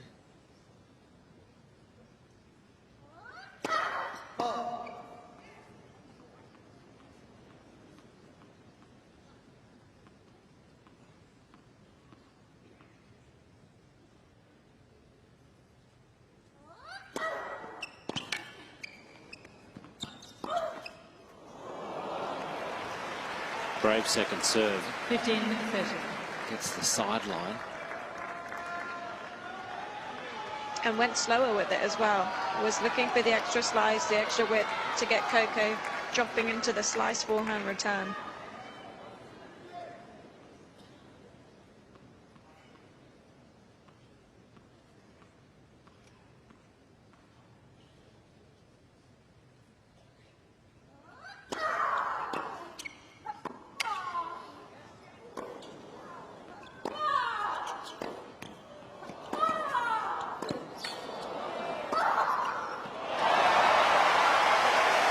What a champion.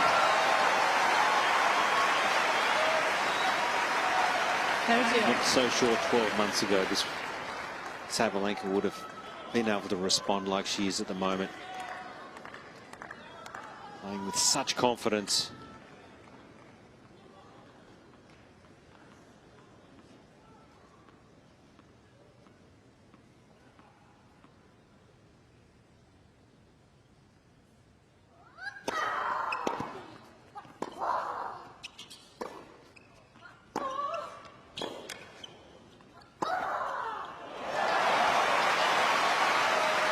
Even with how big Sabalenka's forehand is, it's important that she gets set up where she can hold it, where she can have her pick of places to go. That's allowed her to nullify the speed of Gauff in that last point again.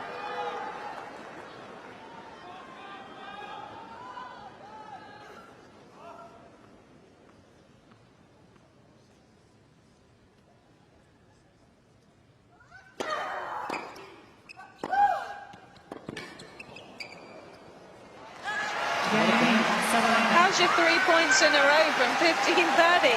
That was ridiculous. And even from love 30, the second serve out wide was a beauty. So both players having to dig deep on serve at the moment. 4-all, second set.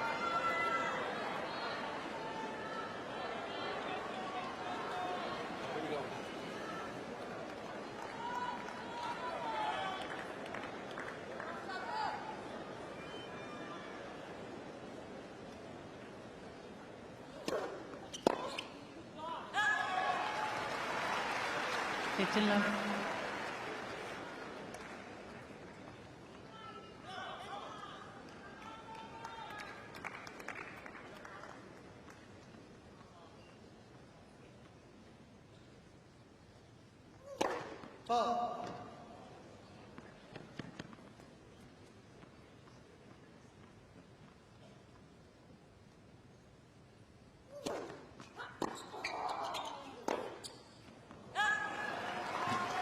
That last backhand notwithstanding, Gauff has started to look just a little more comfortable on serve. She's still been under tremendous pressure, but she's winning a few more points behind her second serve.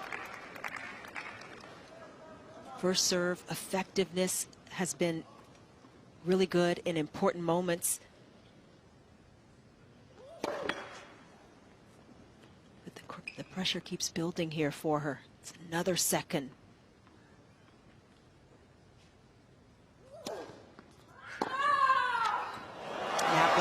Even softer, barely clearing the net. 129 kilometers per hour, and Sabalenka was all over it.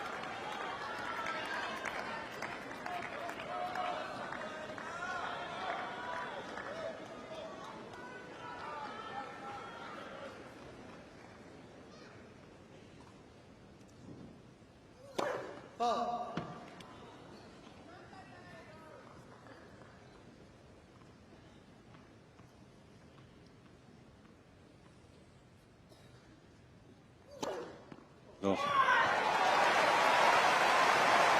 This was not easy. A second serve ace.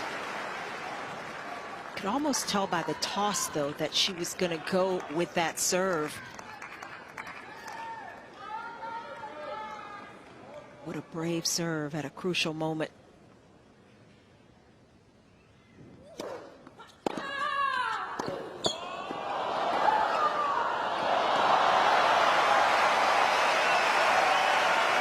What a performance. Coco was willing to chop into the left-handed forehand there. She was trying just about everything to get a racket on the ball.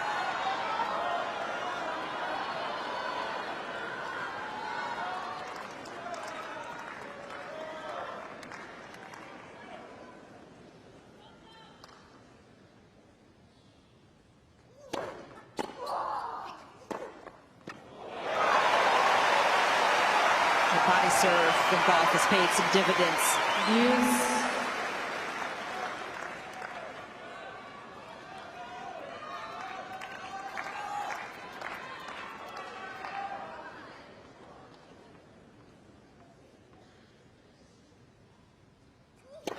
Left for serve.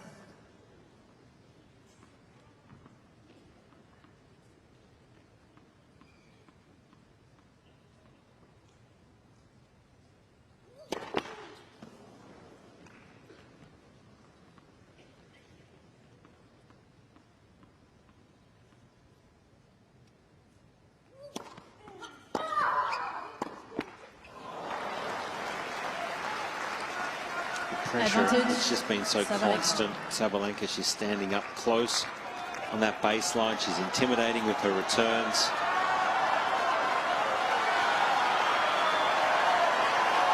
Second break point.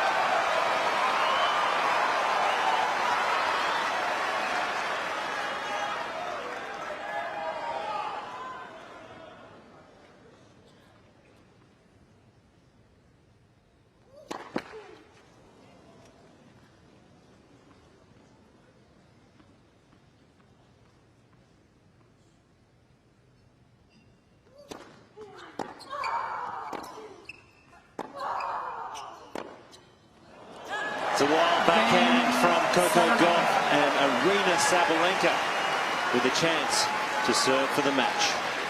Sabalenka leads by 5 games to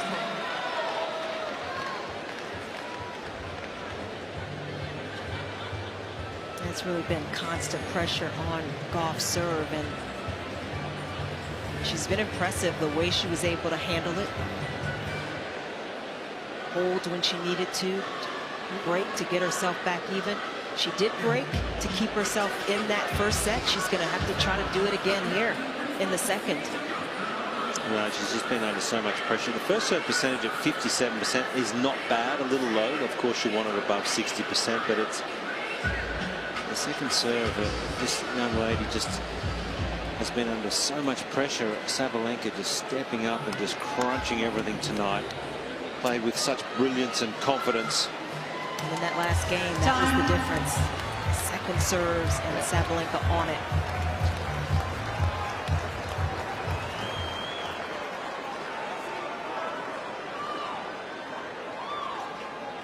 It's the defending champ, Aryna Sabalenka, serving for a spot in the final. Love.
Always the hardest game to win.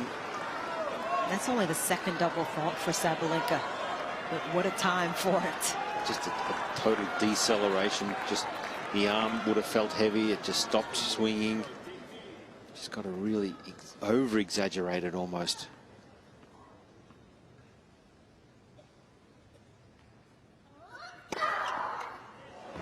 Double fault and then to back it up with an ace. That'll work. There's no stat for that, but she would have the highest numbers for response rate after a double fault.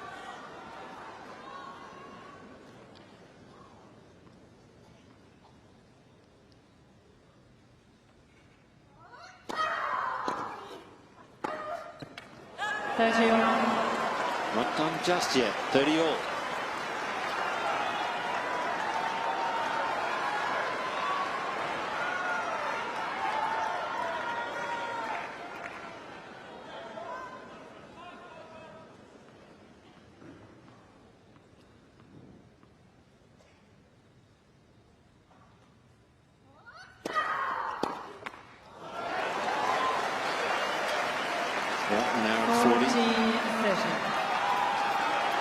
Great shot making from both players. It's Aryna Sabalenka at match point.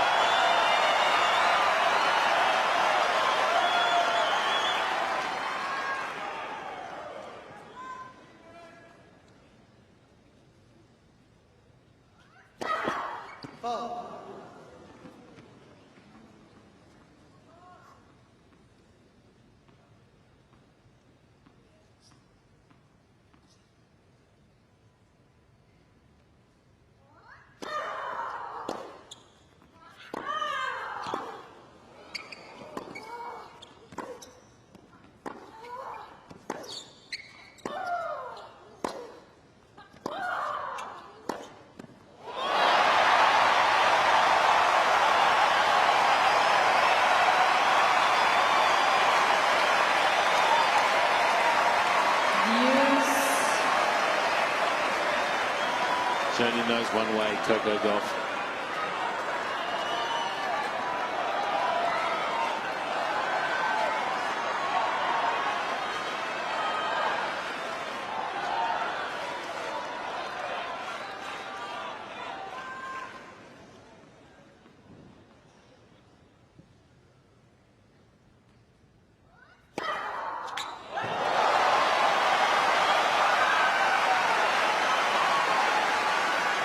Advantage, Sabalenka.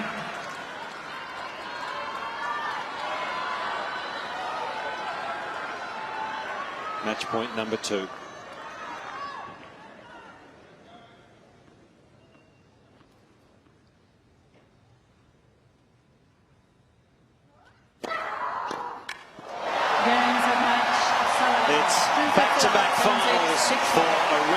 Sabalenka here at the Australian Open in a stunning performance. Straight sets winner, 7-6, 6-4.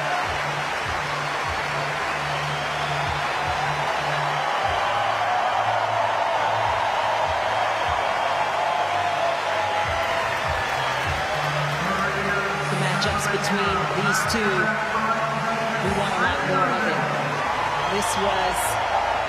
This was a clash, a battle from the start, and Aryna Sabalenka, again, impressive. The way she managed the moment, her emotions. She started out aggressively, and she had a tough test against Gauff, who fought back, as she always does.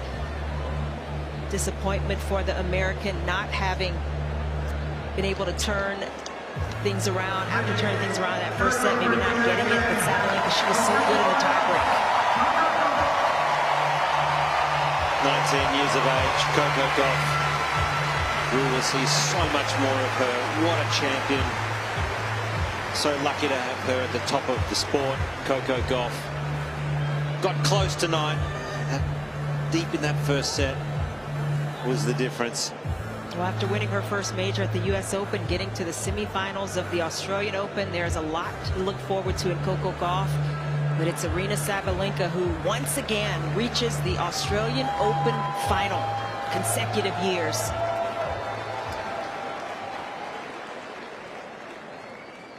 Aryna, why are you laughing every time you see me? Straight away you see me, you start to laugh. Just love you. Good one. No, because last time I gave you a towel and I said it's for good luck. I guess it's working, so. Okay. We'll get to the fun parts. Firstly, congratulations. Wow. First of all, wow. You haven't lost a set on your way to the final. Yeah.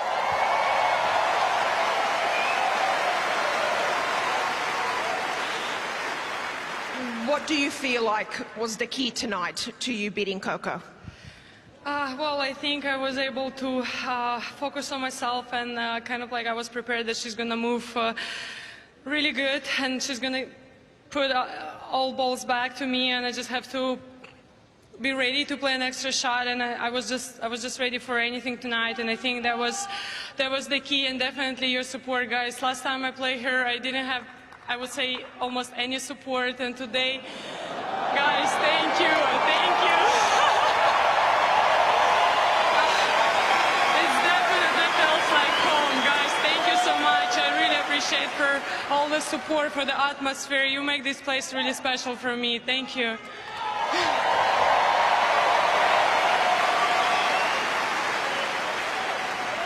I think you have a lot more support here than you think. Next question is about Coco. You guys are, this is turning into quite a rivalry. You've now played, this is your 7th time you played against each other, especially now in Grand Slams. But I would say it's a healthy rivalry. I know it's tough, but do you enjoy playing against Coco?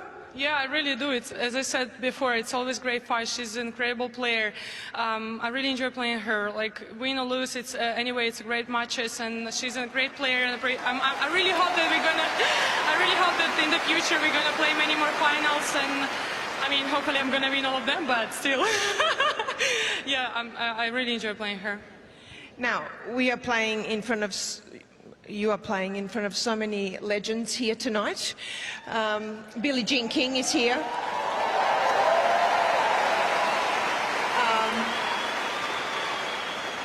And so many, but I want to especially mention Yvonne Goolagong-Cawley, the 50-year anniversary.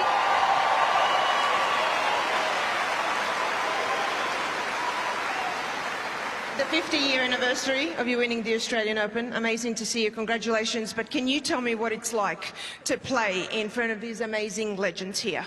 I couldn't dream playing in front of you guys. Thank you so much for everything you've done to our sport. I mean, it's a privilege to play in front of you. Thank you so much.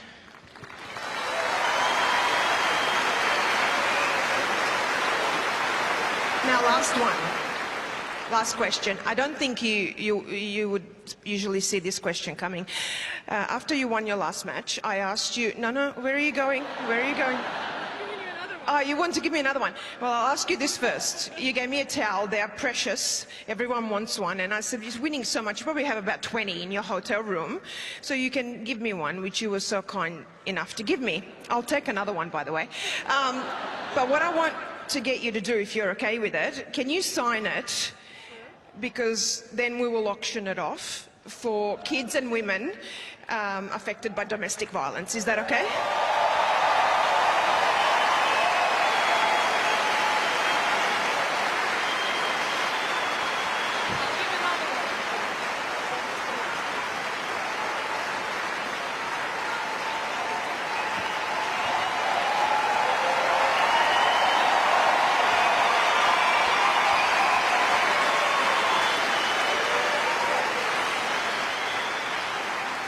That's why we love you. You are such a fierce competitor on the court, and I don't think that people know just how kind and compassionate and giving you are, because as soon as I said it, you said, I'll give you another one. So thank you. Thank you for what you do for women's sport as well. You're through to the Australian Open final for the second time in a row.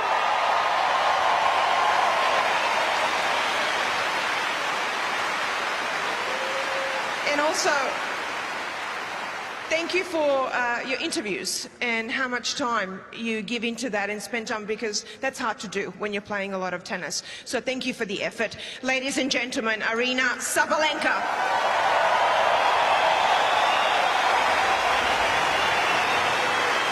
Second consecutive Australian Open final for Aryna Sabalenka, the last player to do that. Serena Williams in 2017. So incredible, the run that she is on. It all started here last season, and she is once again in terrific form into another major final. She was irresistible tonight. She's been that way all tournament, all summer. She's looked so good. I really think that loss at the US Open has taught her a lot. It must have stung, obviously, and she has gone away and made some change, made some improvements to her game, and we're seeing it. She's going to be very tough to stop, not just come Saturday in the women's final, but I think in the next 12 months. So she'll be knocking on the door. She'll want that #1 ranking back.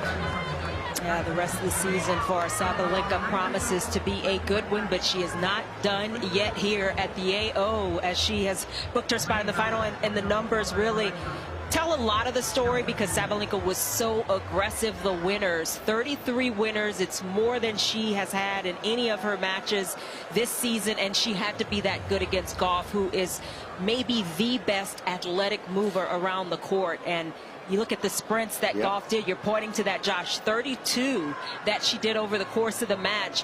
It took that many winners for Sabalenka to stay aggressive. Of course, the serve helped her set up a lot of forehands. That was crucial.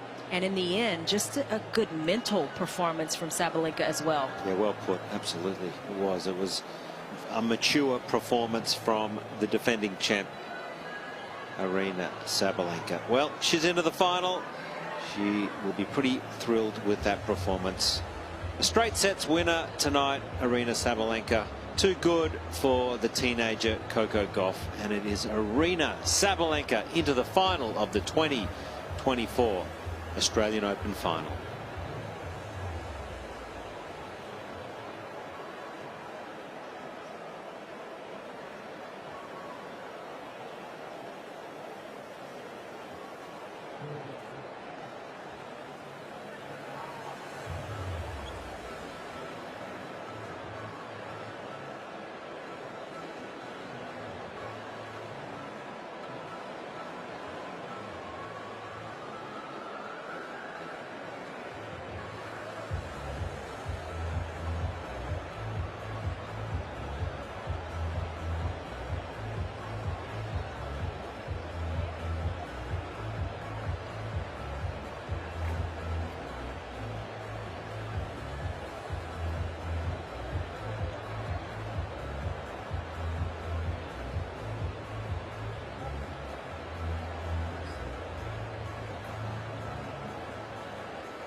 The Australian Open celebrates All Abilities Day each year, and this year was no exception.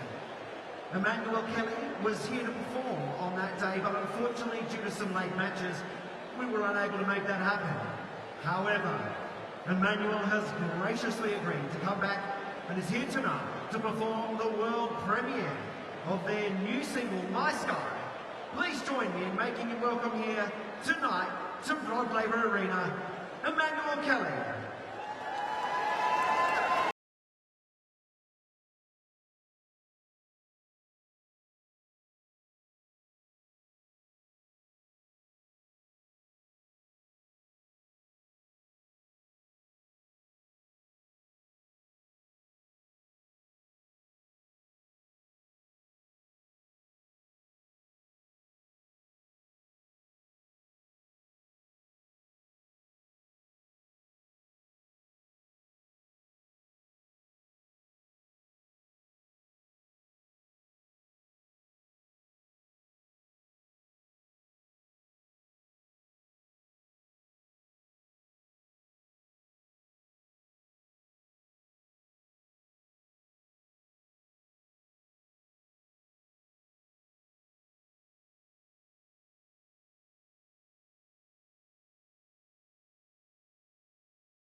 Sky, sing with me, and I'll fly high. This is my sky. Thank you, Rod Laver.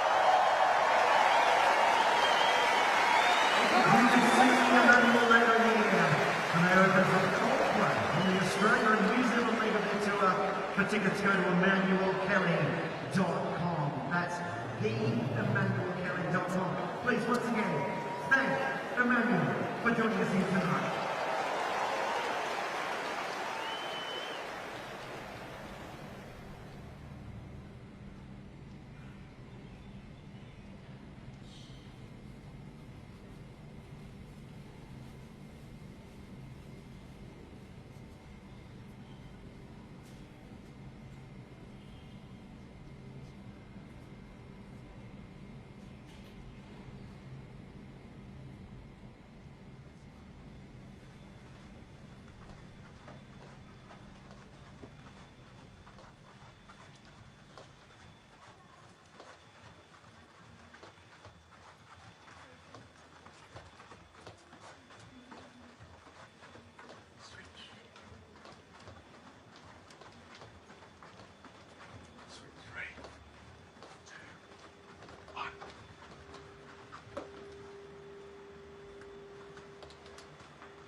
It's the second women's semi-final on Rod Laver Arena.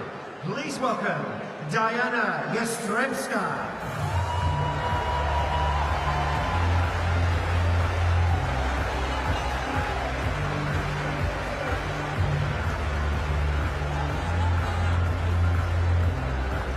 And their opponent from China, Qinwen.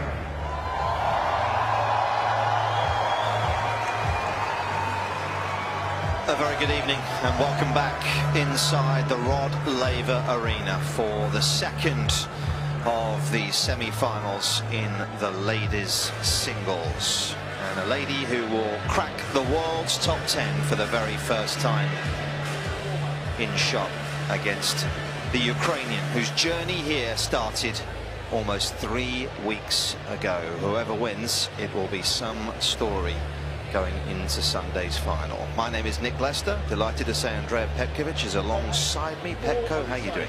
I'm doing very well. I'm excited to be alongside you, and I'm very excited for this match. We had a good start to the semifinals with Sabalenka Gauff. It was a beautiful, well-played semifinal, first semifinal, and I'm excited and ready for the second. Yeah, Jill Krabas will be with us as well. We'll bring Jill into the conversation very shortly. She is courtside. And what a remarkable story. Yastremska's being top seed in qualies. Andrea, that brings its own pressures, and then suddenly to play the way she has against the level of opposition has been outstanding to watch. Well, and also she should have been in the main draw. Her ranking is good enough. She's not ranked 92 in the world. However, there were so many protective rankings and so many special rankings that she just dropped out and had to play qualifying. Qinwen, we have Sadie doing the coin toss. First of all, for me, blue for the towel, red for the towel.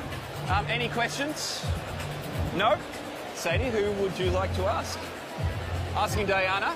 And what are you asking? AO. AO is the call. What is it? Yvonne. Receive. And perfect. And a photo just this way.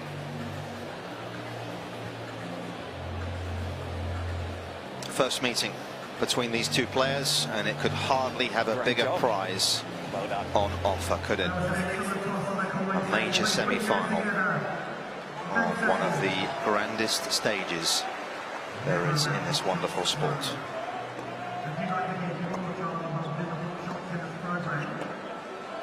I was very impressed, I have to say, listening to the Ukrainian talk yesterday in a post-match press conference, because it's easy to forget, Petko, how good she was as a youngster. As an 18-year-old, she won 2 titles. I know you played her as well in the early days.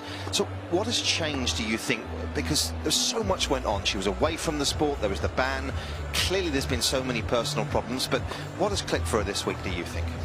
I think, honestly, the fact that players like Coco Gauff, Iga Świątek, Aryna Sabalenka have done so well, I think it just released some of the pressure off her shoulders, because I remember when I was already a veteran, but the next generation was coming up and those names were being thrown around. Dayana Yastremska, Aryna Sabalenka, Coco Gauff, Iga Świątek, and I remember people expected her to win the first major compared to everyone else that I just named, and I think that is a lot to take in for a young woman. It is a lot of pressure.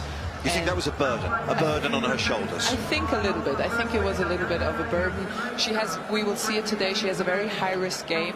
She has incorporated some more margins, that's why she's playing so well, but she has a very high-risk game, and when you're then not free to swing at the ball, it can really affect your performance and your results. Yeah, first qualified since 1978 to make the last four here is Dayana Yastremska. Taking on the number 12 seed today. As I mentioned, this lady will be moving nicely up the rankings into the top 10 for the very first time. Or Qinwen Zheng, good breakthrough last summer, wasn't it, in New York? Let's not forget that, a run to the quarterfinals. So there were steps in the right direction very much in the second half of last year that would suggest that this was going to be possible here.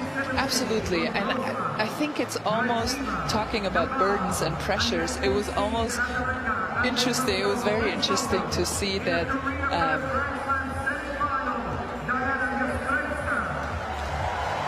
it's very interesting to see that this is her second quarterfinals at a Grand Slam stage, Qinwen's, her second, and yet everyone expected her to move into the final of the top half, and so far she's handled it beautifully. She played her yesterday's night match with so much poise, with great attitude, great competitiveness, but we somehow seem to forget that it's been only 3 months since she has reached these stages. She doesn't have so much experience in these matches, and yet she's doing it really, really well, and I think we all expected her to do well at these Grand Slam majors. So much power, so much explosiveness. So really two hard hitters. Yes, still only 21 years of age. How has her game evolved then in the last 6 months, Pepco, in order for these improvements to kind of manifest themselves? Well, I think the most important department of her game is when she takes her forehand from the center of the court. When she can hit her forehand after her first serve, when her first serve finds her spots, and when she controls the center of the court with her forehand. We saw yesterday against Kalinskaya in the first set, she had to hit almost 65% of her shots with the backhand, which was partly granted to Kalinskaya's great play. But when she turned that around, when she managed to take more forehands from the center of the court, she turned the match around. Let's say good evening to Jill Krabas for the first time, who's sitting courtside for us. Evening to you, Jill. Good evening. What are we looking out for in this matchup in particular? What are the keys for both, do you feel? Well, I think we both know how explosive players they are, and they're really just looking both to be extremely aggressive off the ground, which we've seen throughout this week and a half already from both. And I do feel like Zheng, obviously, I feel like has a little bit more experience with getting deep in the second week. This is the second time Yastremska has been in the second week, but it's Zheng that's been in a quarterfinal before, and now both very new territory into the semifinals for the first time. So for me, it's who's going to handle the situation the best, who's going to handle the nerves, but really for both, the way they play so aggressively, I feel like is who's going to get that first strike on the ball. Yeah, I don't think there's any doubt about that. And it's going to be fascinating to see how this unfolds. Yastremska, who was brilliant yesterday against Linda Noskova, in many ways was able to really dominate Noskova from the back of the court in a manner that the Czech had done so to the likes of Iga Świątek. So she has the capabilities to most definitely rush any opposition. Whether she can do so tonight, time will tell. First set.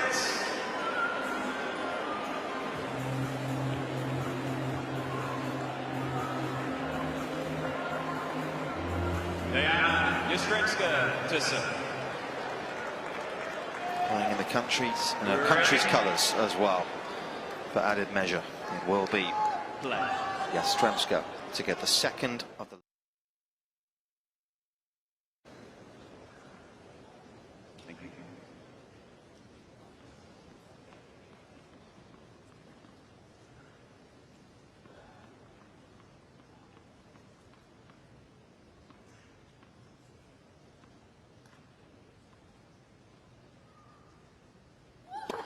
Let this.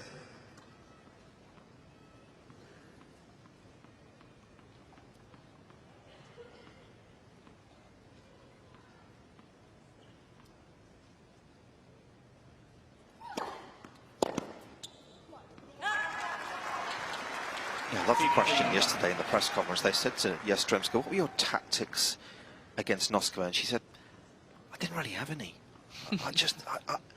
Any truth to that, Petko? I mean, when you watch her play, obviously we know how aggressive she is, but for her, is it just about, if I play on my terms, I'm going to make you life uncomfortable? Pretty much, I would say so, and we will see why later, as when the match progresses, we will see why she really has the means to overpower anybody out there. Great serve, very heavy forehand, not only fast but also heavy.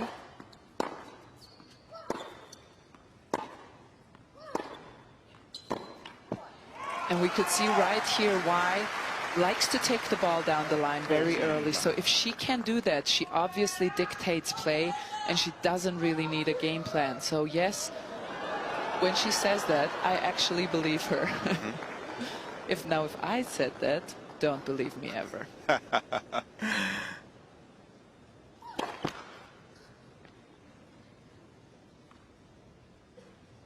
Started the main draw off, of course, by beating the Wimbledon champion, sweeping her aside. Got her going.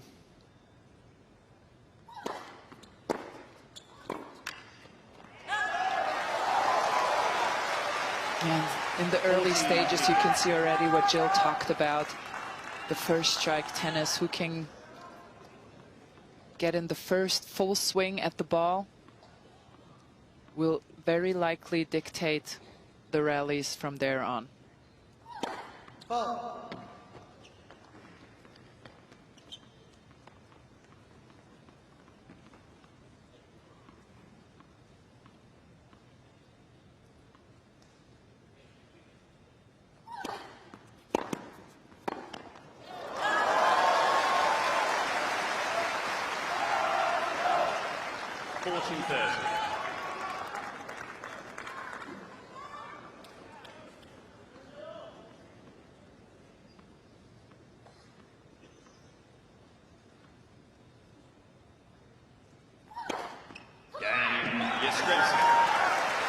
So a nice start on serve for the Ukrainian. You've played a major semi-final, Andrea. We were talking about it earlier on at the French Open. How different are the pressures? Are they different, the pressures? How did you feel when you stepped out there? I really think the most amazing thing at a Grand Slam tournament is that the attention on the individual players rises exponentially. And what do I mean by that? You play a first round, second round, third round, fourth round. All of a sudden you feel it a little bit more. You're in the quarters, you feel it a bit more, and then the step from quarters to semis is exponentially 4 times as much. And I haven't been in the final myself, but I talked to a few players, Angie Kerber, for example, and she said that happens 8 times as much when you then get to the final. And those are energies and things that you have to deal with, especially and sometimes I'm thinking it's better to be young, because you have still the innocence of youth. You don't think about those things that much. And maybe it's easier to handle it when you're still young and you don't feel overwhelmed by it. Maybe you don't realize the size of what you're about to achieve, perhaps, is kind of perhaps what you're alluding to.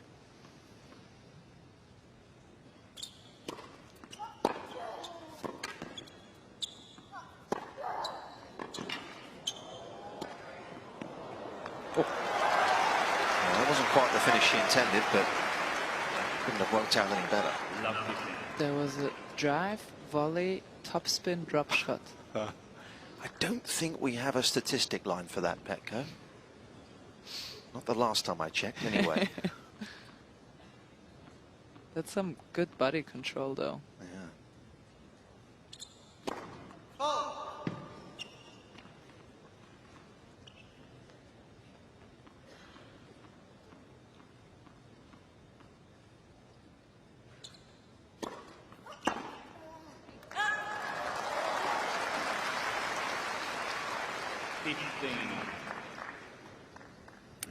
potent the serve can be. Very Reba on the right-hand side. First serve percentage has been, as you touched on, a little low. It's only just hovered above the 50% mark, though, all tournament.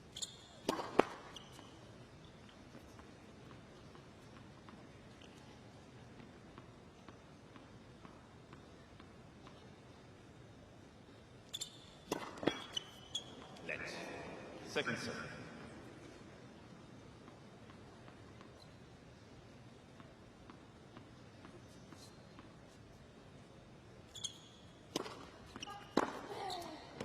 Wow.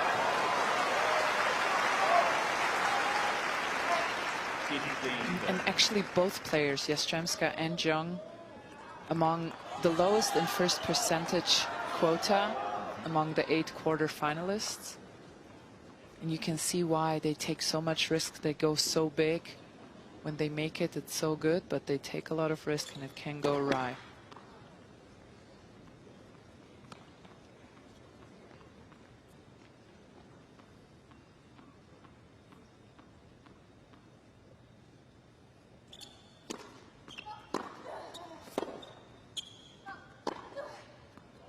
Oh, what a start this is.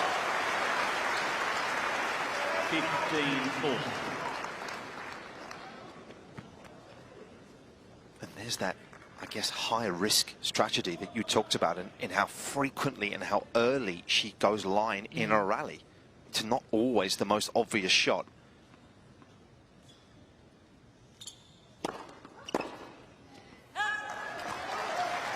Well, and especially on that backhand side, most players like to take it up cross-court and wait for the right shot. It's a very difficult shot to pull off on the backhand side. It's not as easy to get under the ball as it is on the forehand side.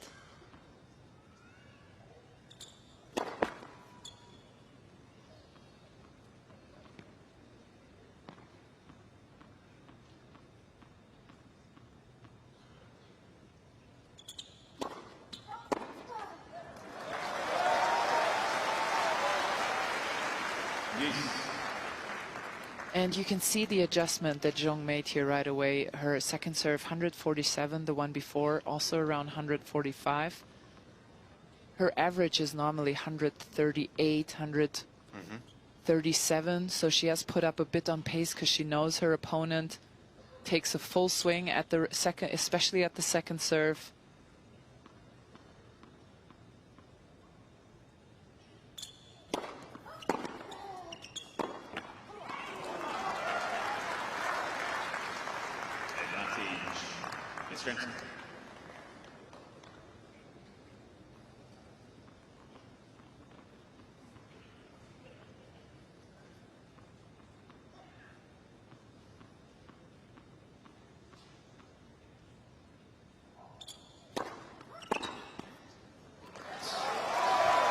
Here's the potency of the first serve there when she does make it. Been a bit of a coaching carousel, hasn't it, for this lady in the last 6 months or so. We know there were some changes that she didn't expect in the autumn of last year. This has been based in Spain for many years.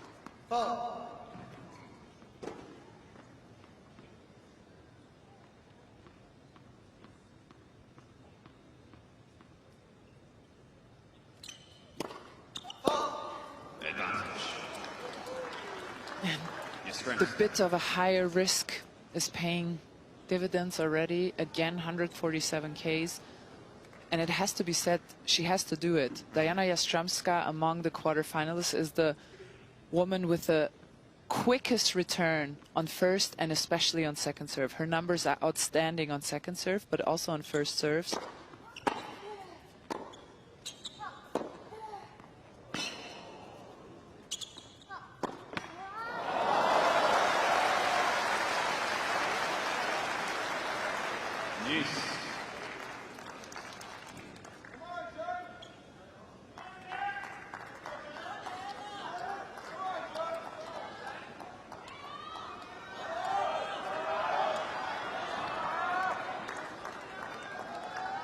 Beaten some quality opposition, of that there's no doubt. 5 5 wins against top 50 players in the main draw. That's some going for Yastremska.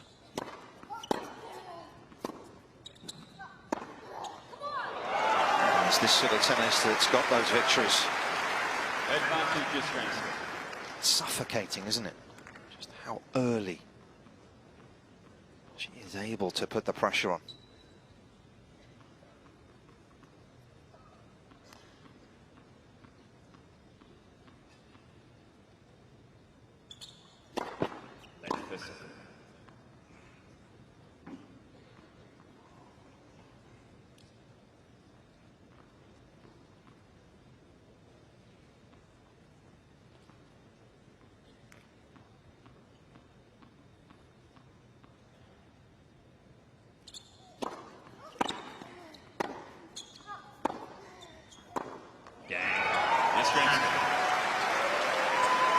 This is some very powerful hitting from Dayana Yastremska here. Yastremska leads by 2 games to 0.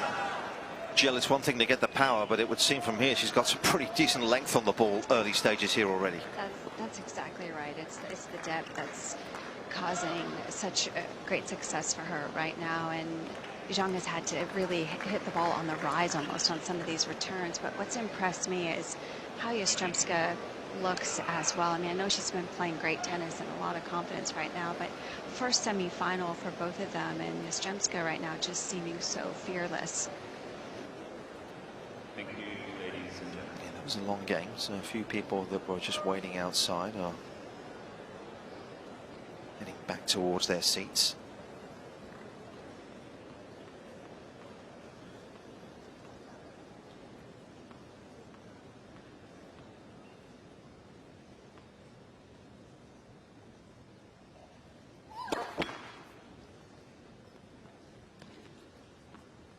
At a base in France for a while now, as Yastremska. Like so many of these players, she's been well travelled, as a variety of different coaches over the years, but France has certainly been a base for her.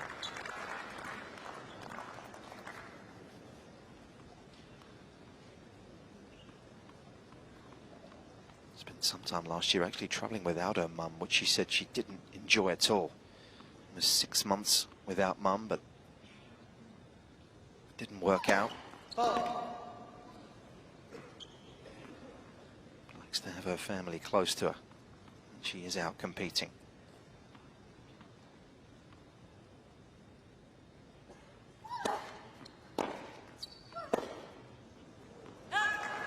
And that is a very good strategy if you play somebody that takes such big swings, to hit with good depth through the center of the court, take away the angles, take away the down the line that Dayana Yastremska loves to play and plays so well.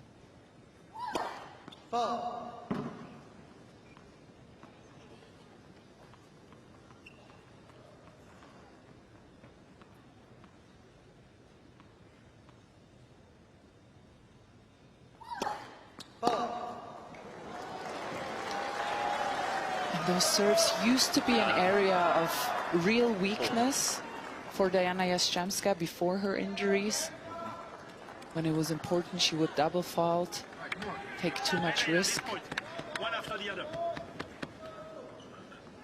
But she really had it under control over the course of the, well, for her, last 3 weeks.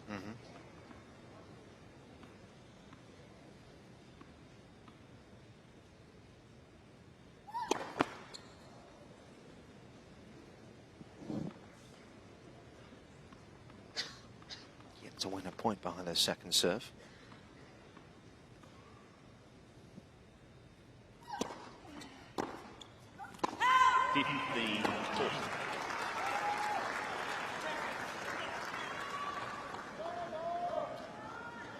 Just got a shot of her coach earlier on, Emmanuel Husner. It's certainly not been short of passion from the sidelines this week.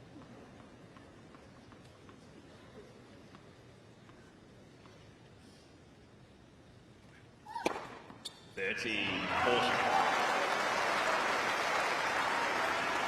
he is. It's his own academy just outside of Nice.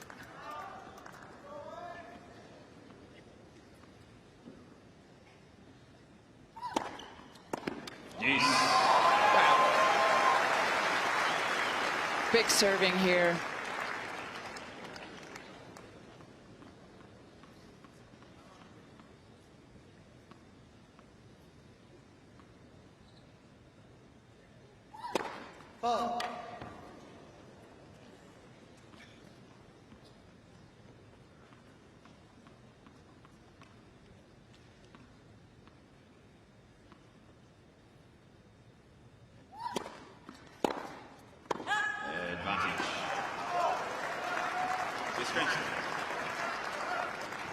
It's varied that second serve a fair bit. Yastremska, if you look through the main draw matches, the second serve has a bit of variety to it. She's quite capable of moving it around the box. It's not really one particular pattern.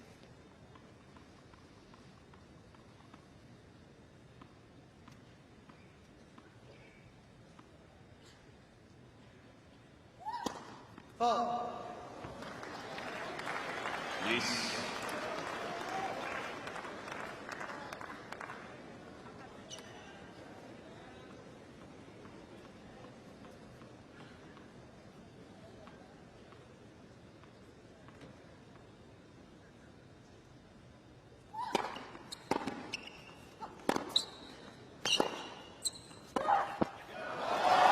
Yeah, I think that will be an important play for her. Again, that fast-paced ball hit through the center of the court with very good depth. It's incredibly hard to hit it down the line from there. And Dayana has done it a few times today, but it's not a high-margin shot.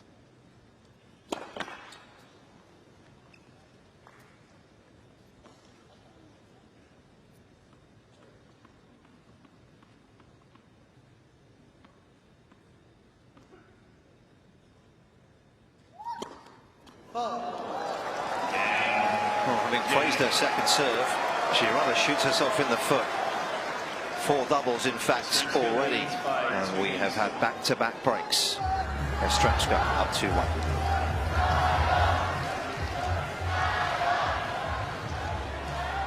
Just seem to kind of lose the rhythm a little bit of the ball toss more than anything in those serves. Got a low kind of, it's a quick motion, isn't it? That go that she has. Relatively quick anyway. It is a quick motion, yeah. I actually like her motion, but you're right. It feels like sometimes, because all of her double faults have gone long, I think maybe 1 into the net, but it sometimes feels like because it's so fast, she misses the point of the highest point where to hit and connect with the ball. And when it drops just a little bit and she swings at it at full speed, what she always does, you just push it wide because you don't get that wrist flick that you need to push the ball back down, especially when you hit it at such fast pace. Yeah, it's imparting the spin, isn't it?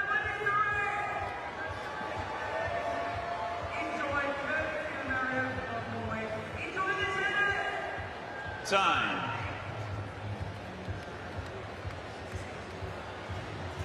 Won 10 of the last 11 games yesterday. Did this lady. Well, she was down a set and 3-2 to Aryna Sabalenka, but once she was able to wrestle control, there was no looking back.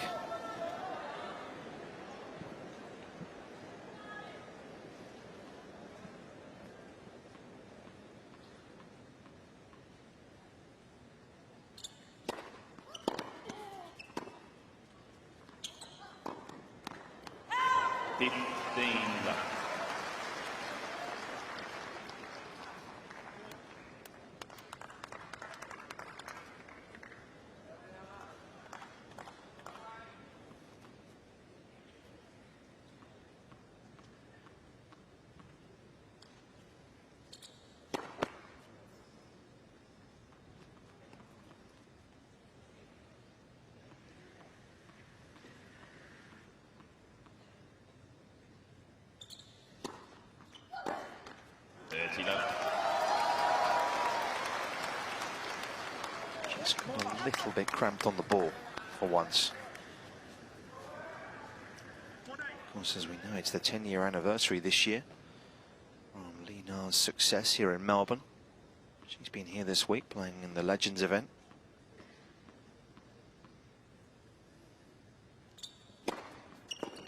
40 love.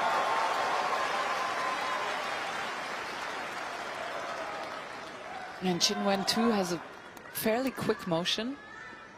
And I think what it makes it so hard to return is you don't see where the ball will go at all when somebody has a motion as quick as these two. Yeah, and unusually she has a very open racket face at the back of the swing, Pekka, which you wouldn't always teach in terms of controlling the serve.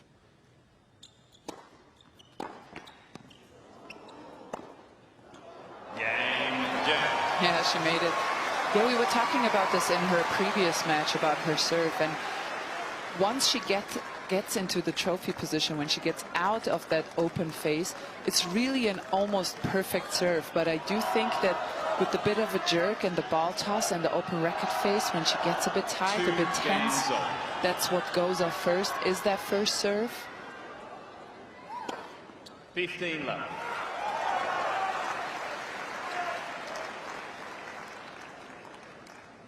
Such an energy to Yastremska, isn't there, between points? You kind of feel the intensity with which she carries herself.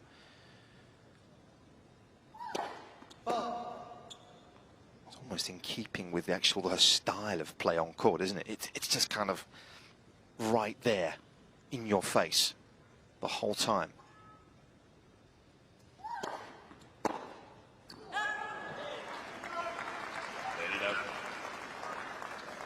Well, and you can see also how quickly she stands up to serve again, and just in her entire game doesn't give you room to breathe, to settle in, to find your way into the match.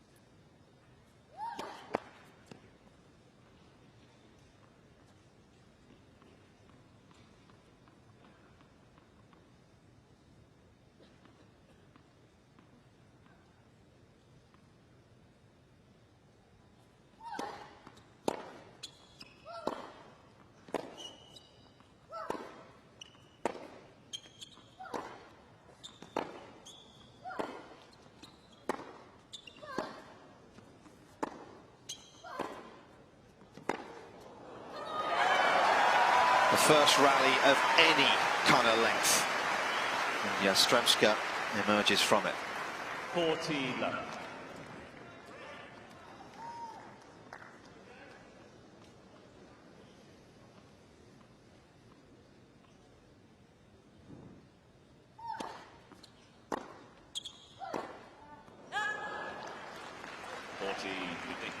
Big change of pace off the first serve, wasn't it?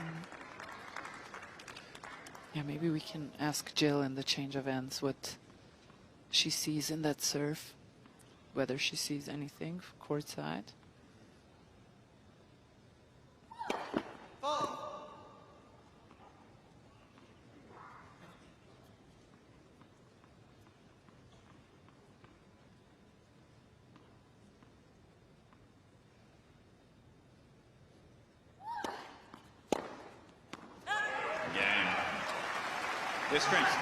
So Yastremska with a good hold. She maintains an early advantage here on serve in the first.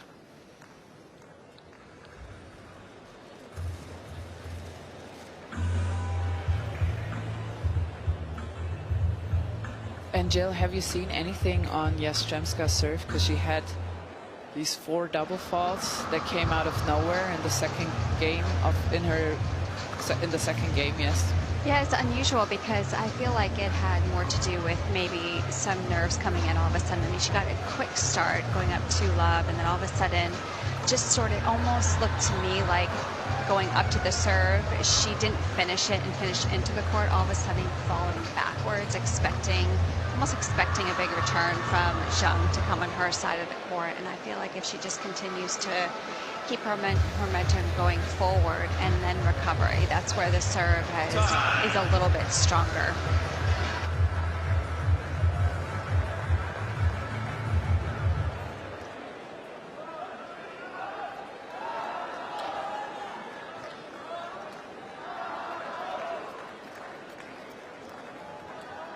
So it's been some fast and furious tennis out here in these early stages. Very much in keeping with the way Yastremska likes to play.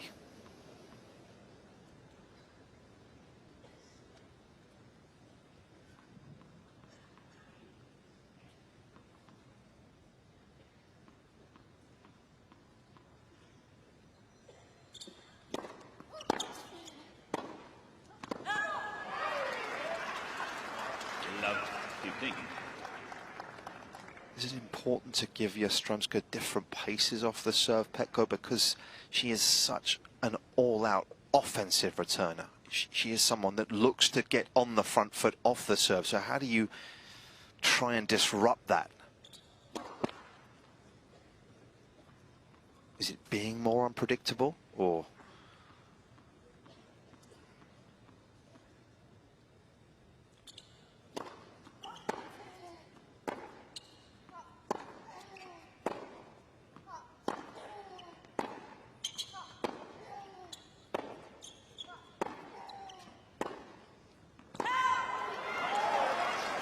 I think so. I really think that you have to play with height, you have to play with rhythms, you have to play with different rotations on the ball, and that counts for the serve, but also for the ground strokes. I look a bit at the players that Yastremska tends to lose to, and it's oftentimes players that have a bit of an extra shot in their repertoire, that can maybe decelerate the game, that can extend the rallies, that have just a bit something different, because it feels like she's change the contact point, maybe a little. And if you look at her technique, because she takes these big full swings, if you can throw her off the rhythm, those full swings can go a bit wayward, right? But when she knows where the ball is going to land and where she's going to hit it, it's so hard to get out of this.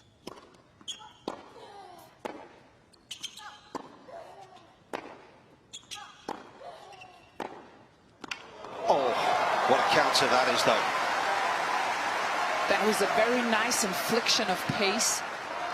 And it will be interesting to see whether Qinwen will get just used to that power that is being thrown at her, because sometimes you see that, especially with explosive players like Zheng, that she needs a few games, but then she will get used to it, and all of a sudden she will seem more comfortable out there.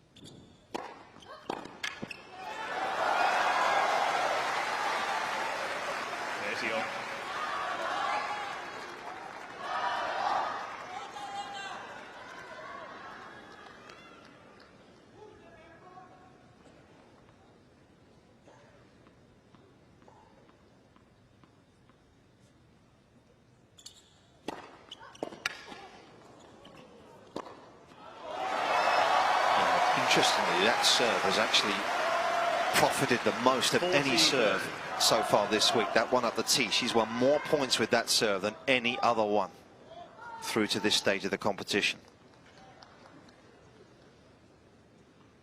Paying dividends again.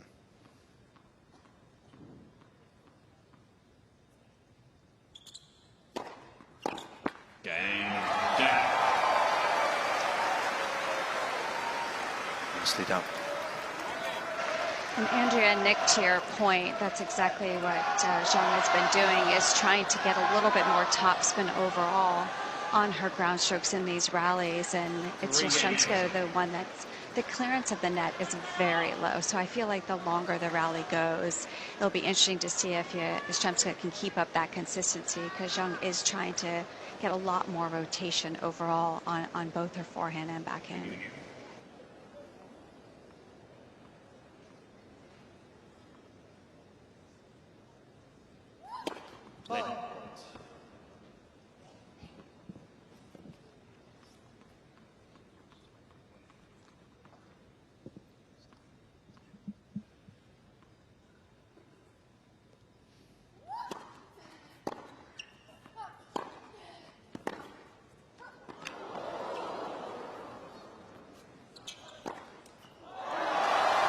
Yeah, that is very nicely done, and just what Jill talked about. The height over the net pushes her opponent back, and then the nice infliction of pace right here, and she gets the ball that she can do whatever she wants with it. Smart tactical play here by Zheng.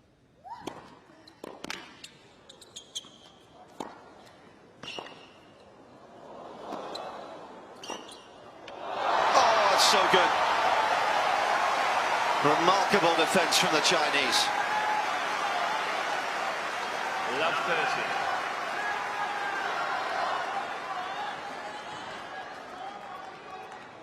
And one of the things I noticed about her, Pecco, is she slides into both, in forehand and backhand.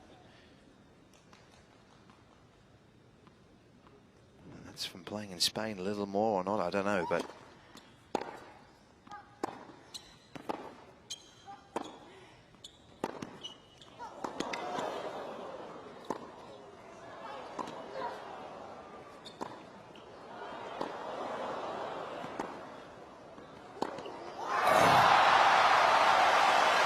this is some power level tennis. We had the height, we had the power. And Yastremska seems to be hurt. Not sure exactly what happened there.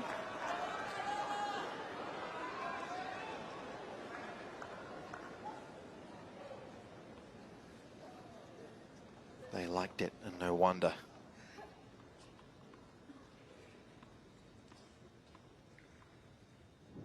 Couldn't tell.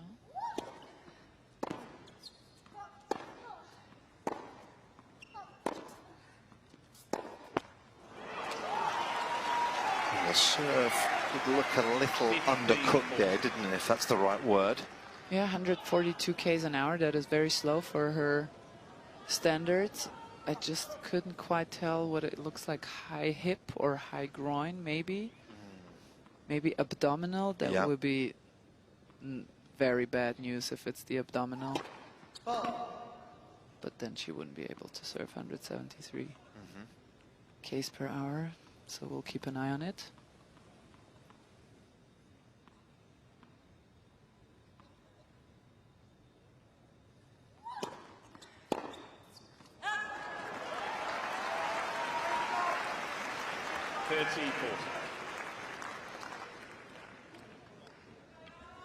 On the Asian Games in the autumn of last year, as a gold medalist there. That's significant for all the Chinese players. Pretty much the week after, she went on to win in Zhengzhou, so very, very good period post the US Open for the Chinese.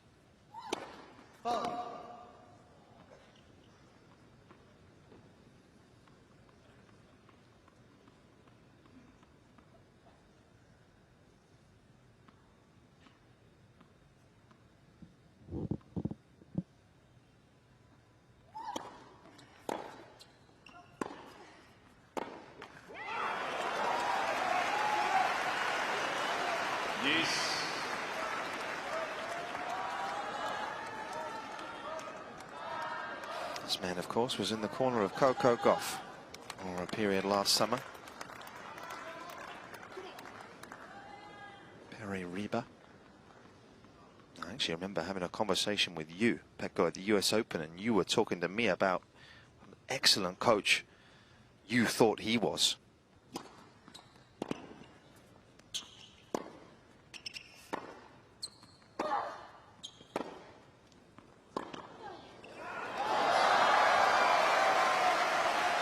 Yeah, I really think that forehand topspin cross court will do a lot of damage off of Zheng's racket. And absolutely, everyone was talking about Brad Gilbert when I, in fact, had seen him do the work on court with Coco before Washington, D.C., before Brad Gilbert was even on the team. And I knew that her improved forehand, all the things that she had done so well over the course of the U.S. series was due to him and Brett Gilbert. Yeah. But sometimes it was just Brett Gilbert.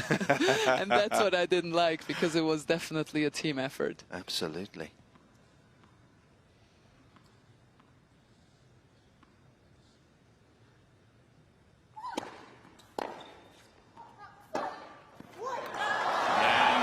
Just looked a little uncomfortable. She almost doubled over as well off the backhand. I think she's called the trainer here. Yastremska has got problems. 4-3.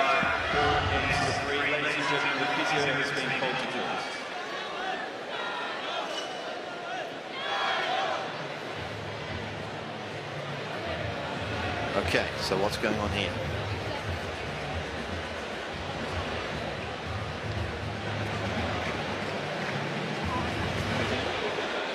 does look like an abdominal issue, I have to say.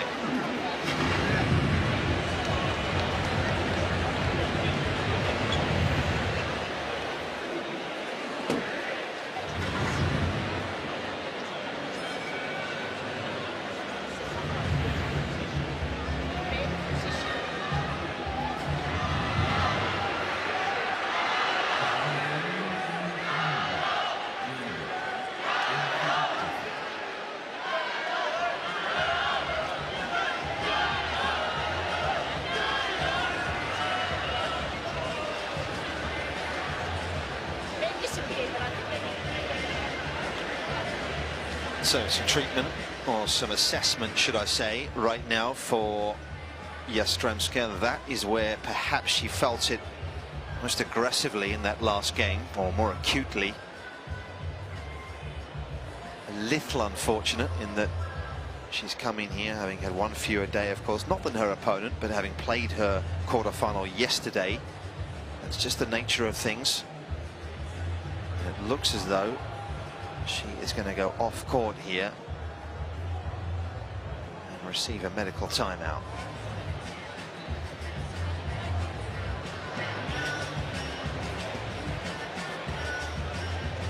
And without wishing to sound all high and mighty, I mean, the fact of the matter Ladies is, and gentlemen, Miss Yastremska will receive a medical timeout off court. this has been a very, very intense 3 weeks, right? There's not too many periods, if you look through last season, where she played this volume of matches in a relatively short space of time. Absolutely. She has 3 more matches than any other player that has competed today in the semi-final. And yes, she's young, and yes, she recovers quickly. She said, no, just a little bit pain. Now she's running and showed me she have a lot of pain. When can it be? I don't know what it is. Here, you know, like a woman. Because she had it at the beginning of the tournament, huh? It started at the beginning of the tournament. Yeah. To have a period. Yeah.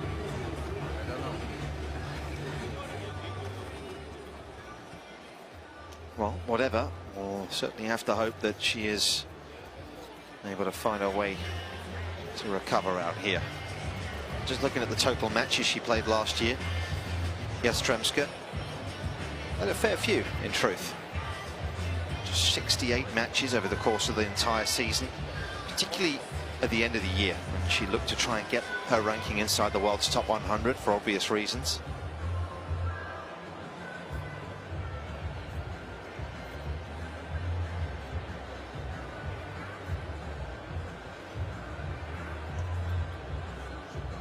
Yeah, so it does look like a low abdominal muscle. However, normally, if you're a righty and you serve, you tend to get more problems on the left. Yeah. Right? Because that is, yes. Yeah, as you, absolutely. So you would see that more often. Jill, do you have any insight from the side of the court that we can't see from our bird's view perspective? Nothing extra that I noticed, but I was courtside for the Yastremska match when she played Aryna in the 4th round. It was actually a similar looking issue where she kept grabbing her abdominal and her chest, actually, and I felt like it was more just trying to catch her breath. I don't know if it was stress or tension, but she was feeling something during that match for sure. Got through that match, and of course her quarterfinal match didn't have to play a full match with Noskova retiring after 3 games. So I felt like, okay, that's an opportunity for her to recover a little bit. But obviously, I think maybe a slight ongoing problem carried over from the Aryna match, because I remember that clearly, her clutching her chest, trying to catch her breath. So I'm not quite sure if it's maybe something similar, maybe something that was accumulating, but nothing extra down here that I've seen that you guys haven't already touched on. Well, one thing we were discussing prior to the injury was the difference in terms of the shape on the ball from both, something that was obviously fairly clear throughout the course of the tournament. It was very obvious in the last game as well, from 12th seeds perspective, and these numbers, Petco, There's a substantial difference between the two. There really is, and Jill talked about it beautifully earlier in the match when she said how Zheng is trying to get some more margin and height above the net and trying with height to push her opponent back behind the baseline, who takes big swings. And it almost feels like Yastremska is flattening out her strokes today, because she actually has a really heavy forehand with a lot of topspin too.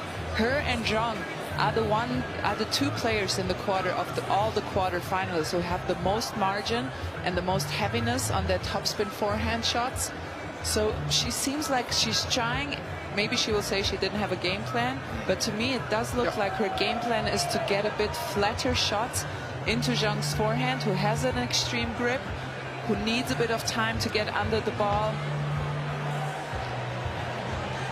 Yeah, it's a tried and tested play, isn't it, against players that are just a little further round. Exactly. Also the early backhand down the lines that she took, that's also, as you say, what is the expression, true and trident? Tried and tested. A tried and tested. A tried and tested pattern when you know somebody likes to take their forehands from the backhand of the court, from the center of the court, you take the backhand up the line, try to surprise them, because they tend to hover in that backhand corner, waiting for the right ball to move around. So very much eyes on Yastremska here to see how she is physically.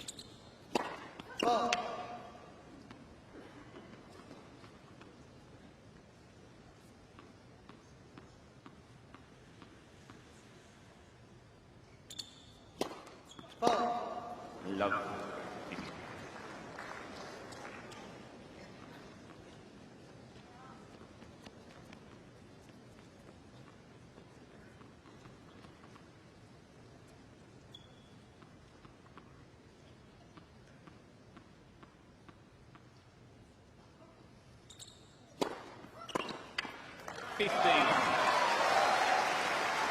Well, and Qinwen was in the same situation yesterday in the third set, up 4-1, had the momentum going for her, and the medical timeout was called for the opponent.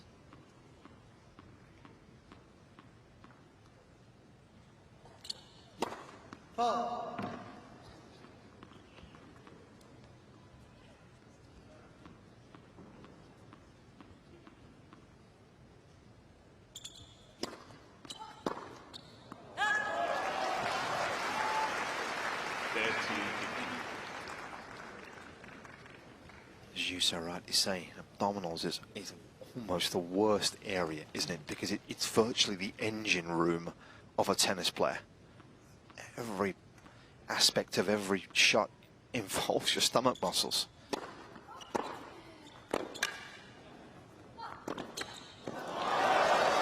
Yeah, even crying after you lost, which I used to do a lot. Yeah, couldn't get a medical timeout for that though, Pekka. Definitely not. It seems to bother her on the backhand side more than the forehand side, it seems to me. Yeah, we can see it here.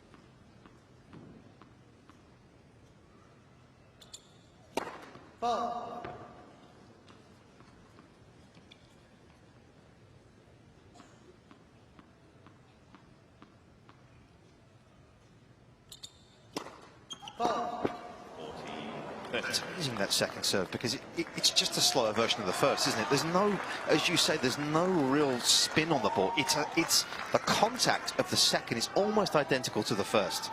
I think that's the one thing she can still improve on that second serve, is she doesn't really have a kick. She serves mostly slice serves, and that can be troublesome against Aryna Sabalenka, who's awaiting in the final, who has a huge forehand, and she will just be waiting for that one right there, right? So she needs to develop some sort of a kick or a possibility to go into the backhand side as well with the second serve, so the players can't wait for that shot on that side.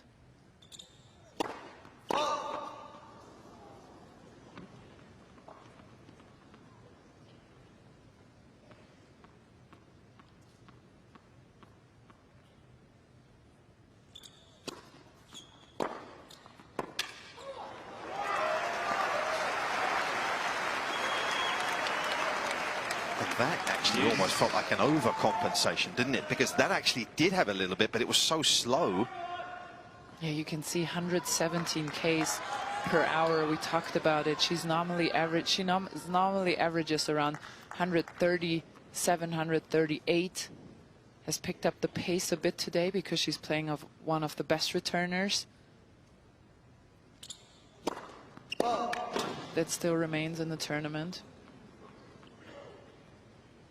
First serve percentage is dropping.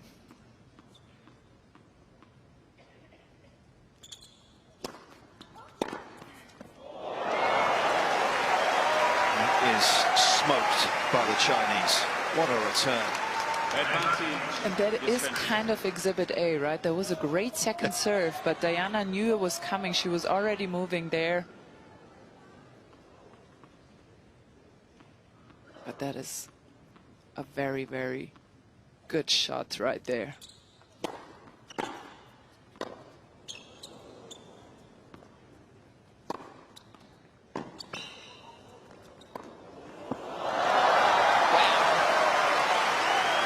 What a defense by Qinwen here.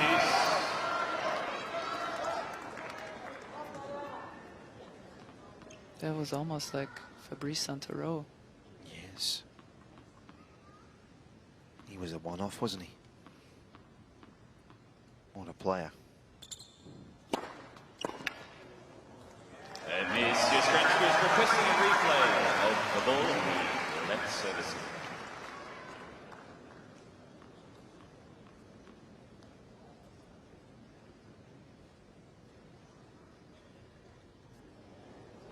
Advantage. Yeah.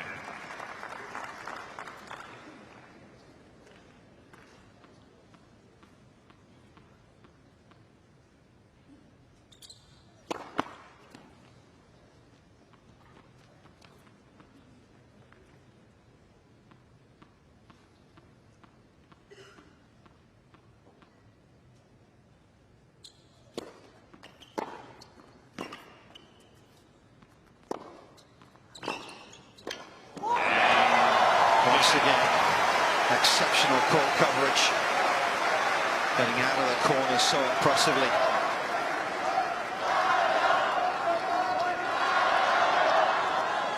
And look at that backhand on the full stretch, how far she's behind the baseline, gets good pace on it, places it perfectly just underneath the knees of Dayana Yastremska here.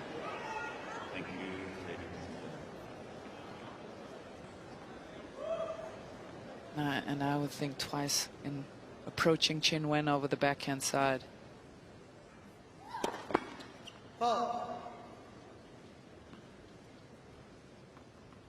It's not easy to make her uncomfortable, is it? In that corner.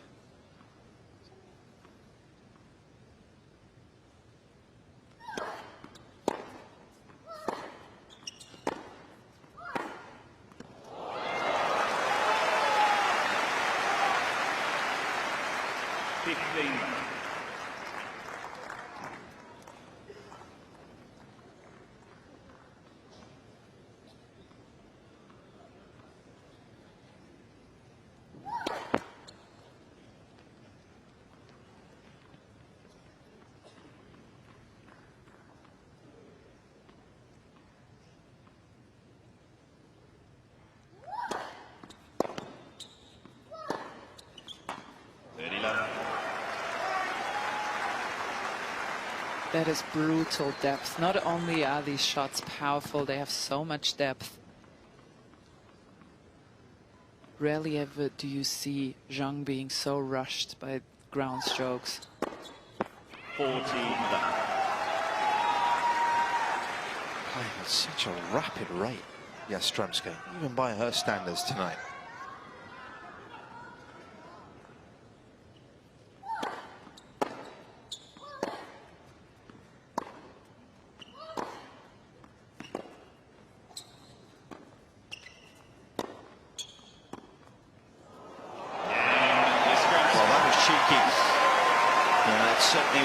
They liked it, and Yastremska is in need of a break if she's to prolong set number one here.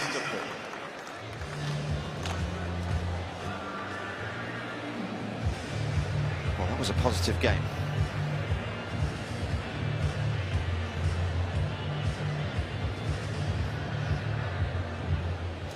Yeah, nice. Different look here on that slice. Didn't rush it, but played a slice back, waited for the right opportunity.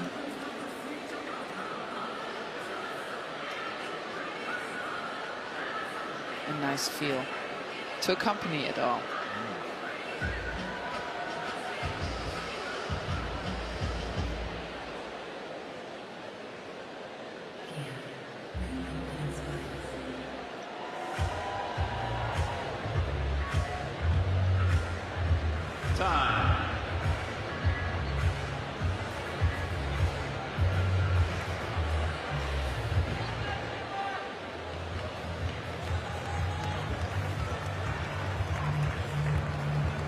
Yastremska is going to move from being just inside the world's top 100 to being just inside the world's top 30.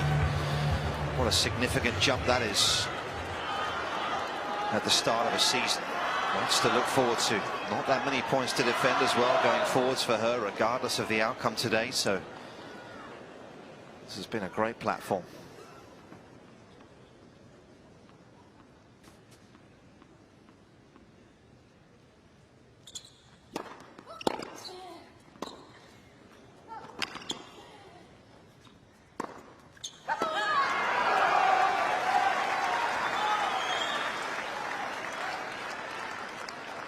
Interesting. Maybe he doesn't like the tension. It just flew on her a little bit there. Yeah.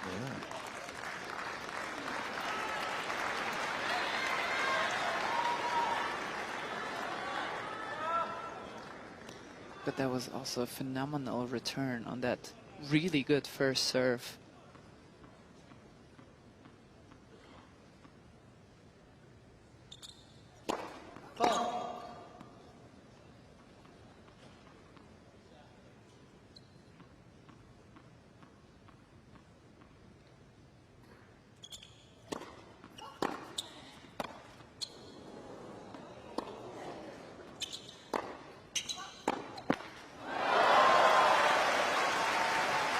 There was a bit of a change-up with a kick serve, something in between a kick and a slice. Yeah. But managed to get it over the backhand side. Yeah, and to be honest, she was a little fortunate, wasn't she? Because the forehand was not entirely in her control.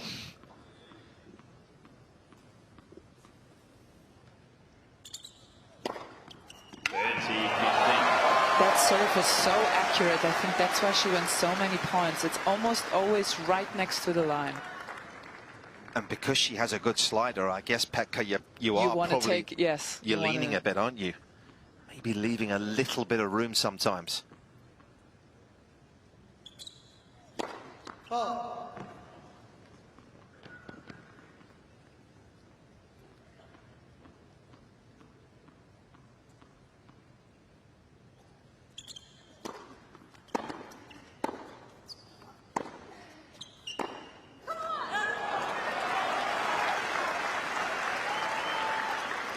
I slipped a bit. That was not the right one to go down the line on.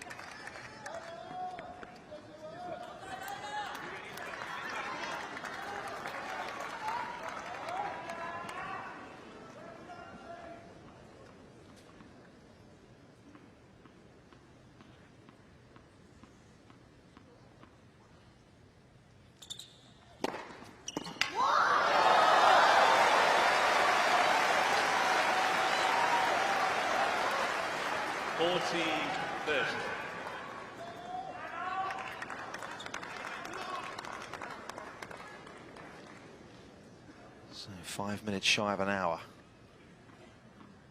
Set point for the 12th seed.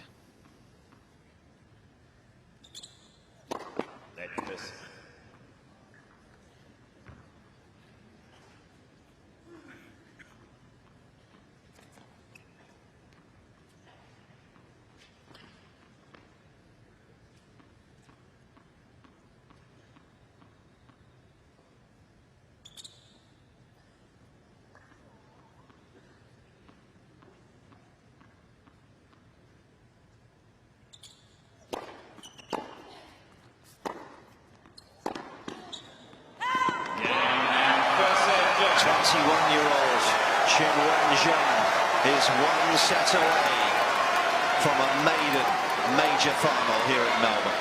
6 games to 4.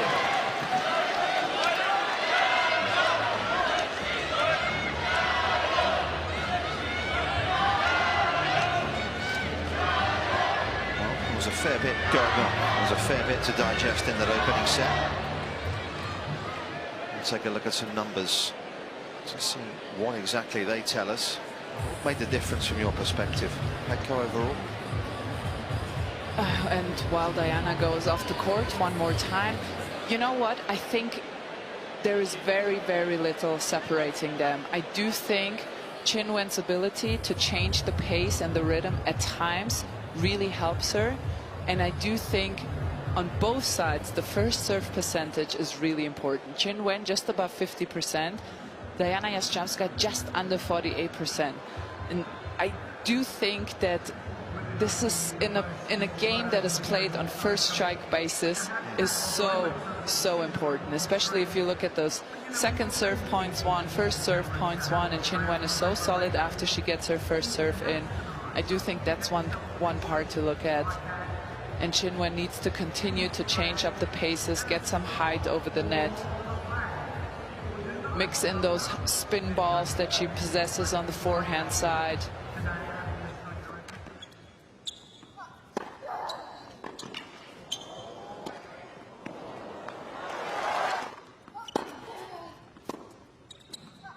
But in general, it took that one game, almost perfect game by Qinwen to break and then keep it on her serve. It's very, very little separating them. And those few backhands from a defensive position, I think really her ability to defend better is probably the margin that separates them right now.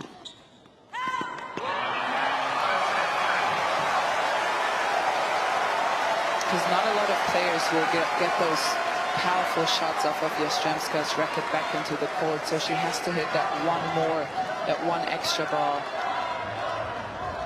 Let's bring Jill in the conversation. Who's been keeping a beady eye on things. We were talking about athletically the two. Is there a big difference defensively out there that's obvious to you when either player is under pressure, Jill, or not necessarily? I do feel like Zheng's probably a little bit better defensively. I think the one thing that stands out to me, which I think Andrea touched on, was the initial shot after Yastremska's serve that Zheng is handling so well. Because Yastremska is returning so aggressively and so deep, but Zheng is picking that one up very well. And when she's able to do that, it gets her in the point better. And once she's in the point, then she can throw in the different variety balls and get into the rally. But that initial ball, that pickup on the return, I think Zheng is getting better and better as the match progresses. So that's something that I think is really good from Zheng's side. The good news is that I don't think anything is bothering Yastremska. I was waiting to see if maybe she was going to get more aggressive, so the points, if something's bothering her, the points didn't go longer, or if she's letting up. But it didn't seem like anything is bothering her right now, so that's good news. So I think overall, the ab looks okay right now. We'll see when we come back out in the second set. But just what I initially said with Zheng on that first ball pickup, that's been huge for her. Thanks, Jill. There's a really good look at the forehand there in a slow-mo, and you get a sense of just where it's at and just how far around it is. But of course, times on the quicker surfaces, players can get a little found out, but it certainly seems with the modern technology these days and the string, as we take a good look at the strings there, the ability players have with the bigger racket heads as well. Can you guess the tension from looking at the string? Please tell me, Petko. I don't know. You're an 25. Okay, well, let's get someone to find out. We'll get our research team on that one. Imagine I'm right. Imagine I'm correct. I will get all these jobs in the stringing business. Yes, there you go. And I really like the point that Jill made about her picking up the first shot after her serve, right? We talked about Yastremska, the strongest returner of all the quarterfinalists, the one that has the quickest return of serve on both first and second serve return. And we touched on it in the beginning of the match. When somebody hits at you at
father last year.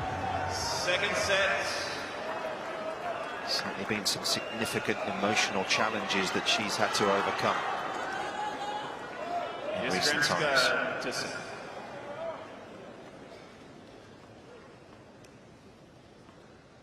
Serving here, starting the second.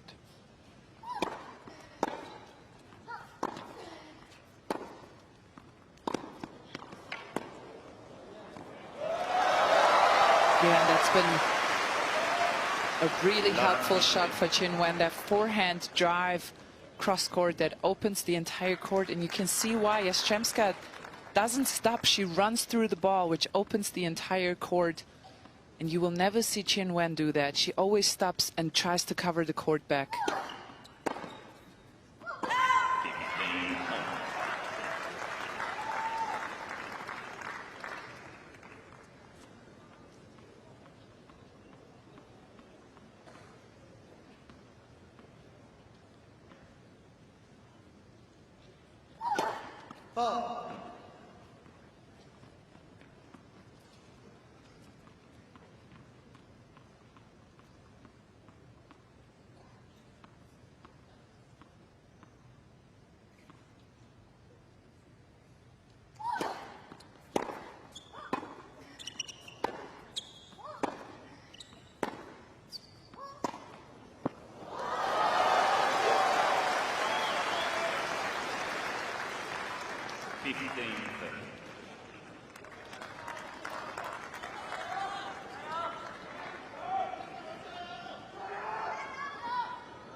How low she gets on the ball, Petko. Underneath, we talk often about the strength obviously coming from the ground up. She really does utilize. She's a great example of that. 14-30.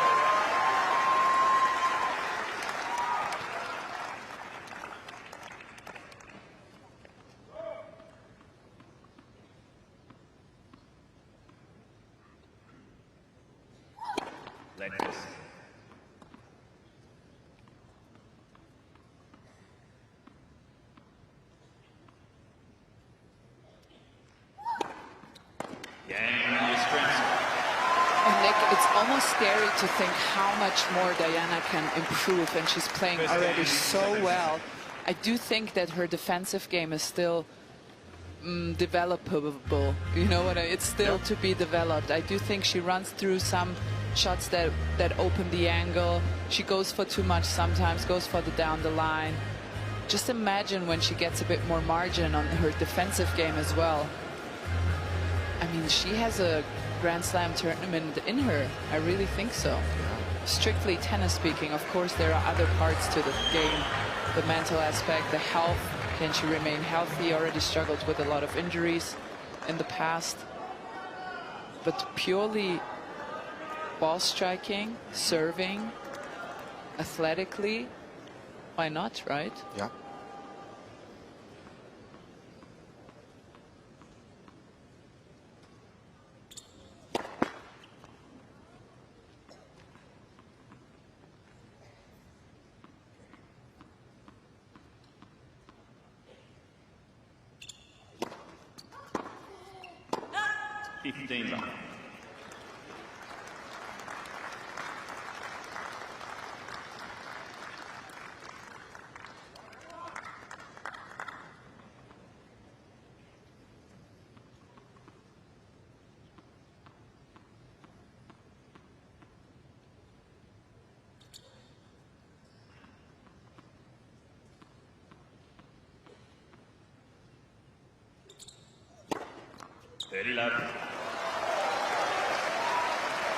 If you like a deep dive on tennis, I would suggest that you have a little look in the Tennis Abstract website, because there was a lovely piece written by Jeff Sackman who does some great work. And he A really nice piece a couple of days ago on this lady's serve, and just the real 14 dive into how effective it is. I know you had a good look at it, Petco, and illustrates just how effective that first serve has been over the last couple of years. Well, and talking about potential, she wins the most points after getting in her first serve, and her average just hovers around 50%. What will be when she gets it just up to a 60? Yeah. And that's something she said, didn't she? I'm working on a higher number of first serves because I know when I make it, I'm causing problems. Exactly.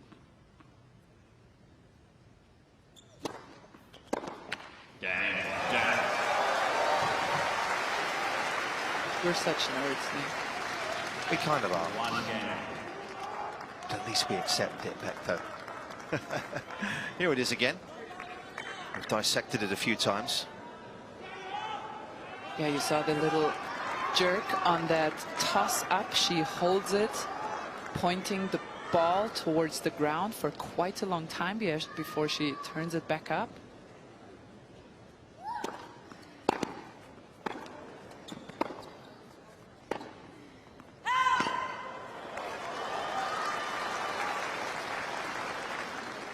And this backhand right there hit down the line, but from the center of the court is really hard to pull off. And Dayana has managed to do so a few times. But I do think that Qinwen is making strides with getting it back through the center when she is on the defense, rather than go cross court where Dayana really...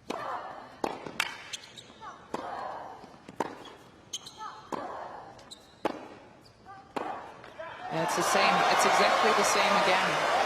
If she puts it a bit more cross court, it's a much easier angle to pull off it down the line, and that is one of Yastremska's favorite shot, that backhand down the line.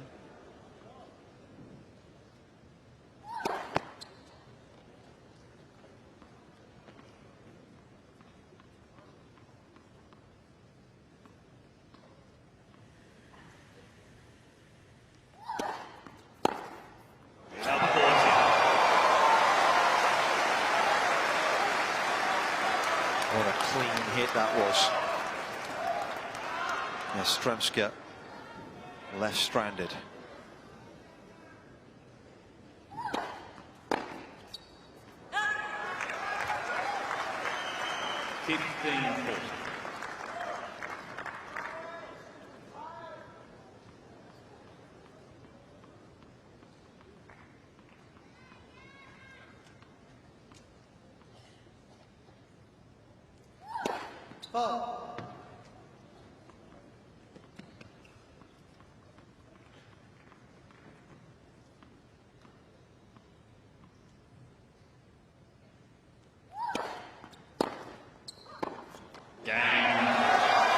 Quite brilliant return game.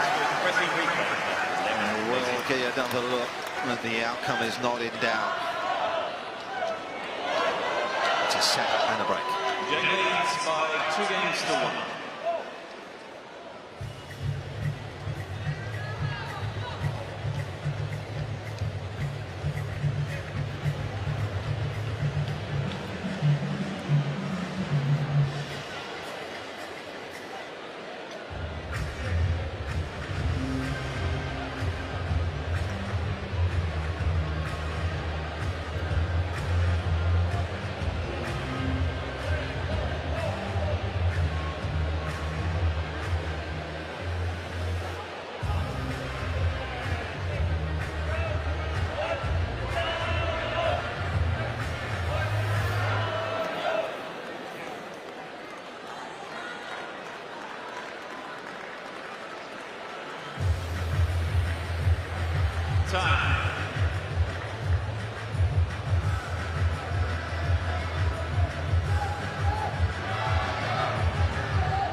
Lina was the lady that in many ways showed it could be done, and it was when she was a young girl.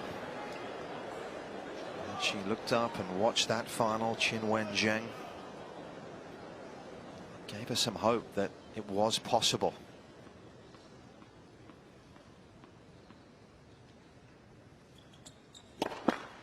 She actually left home as an 8-year-old, did Qinwen Zheng, to go to Wuhan initially to go and train.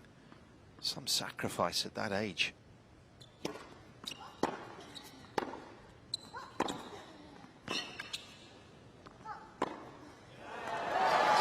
And I just love that somewhere around the middle of the second set, she has started to hit the second serves into Dayana Yastremska's backhand.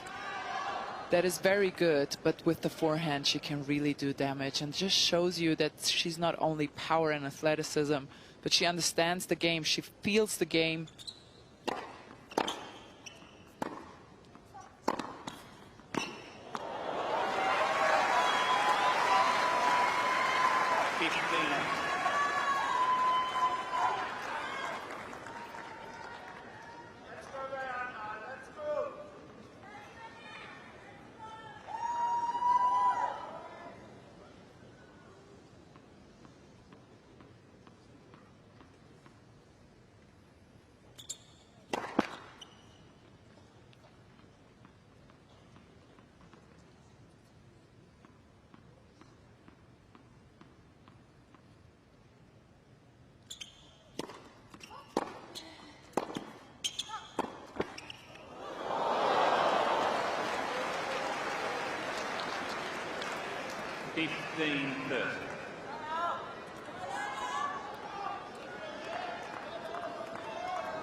Just caught slightly cold by the return. 15-40. There's a chance to recover the break immediately.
Played a nearly perfect return game and then just overcooked it.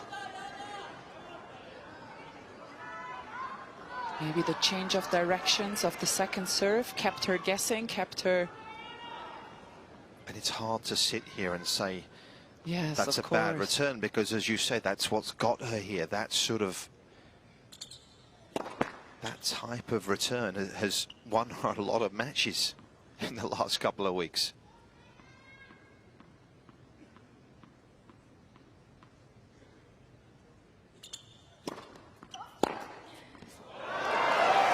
And then she comes up with this. That was a power angle of the highest order. Just look at where this one lands. Wow. And that is hit at full pace.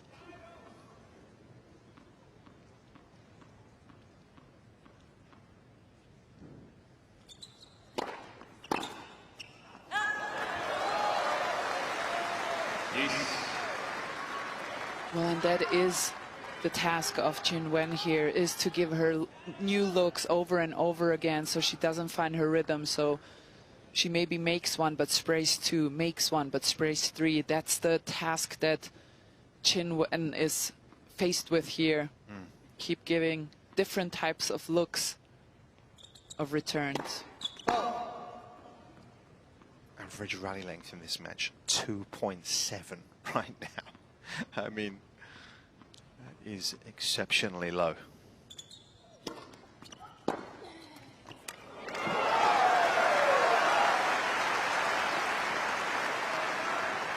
advantage Yastremska.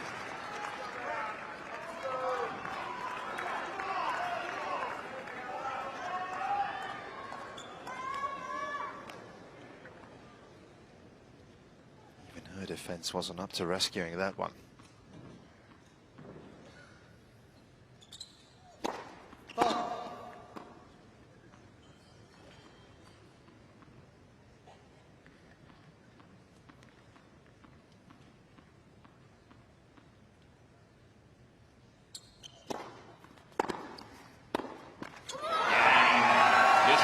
Got it into the forehand at pace.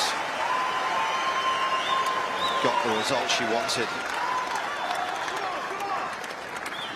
Definitely upped the pace on those returns, and there are moments off the ground. I think Yastremska, she's so good with that clean ball striking and that power. Occasionally gets stubborn on the back end in particular, as far as what Andrea mentioned earlier, going for that down the line so soon. And she's capable of throwing the spin in, but occasionally will get stubborn and just continue to go hard and flat.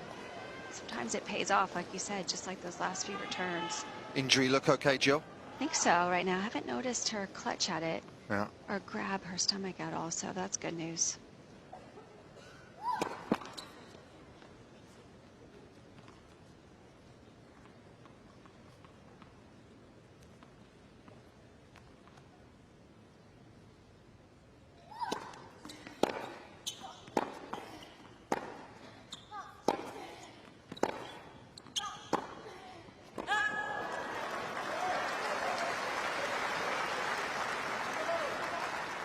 Love 50.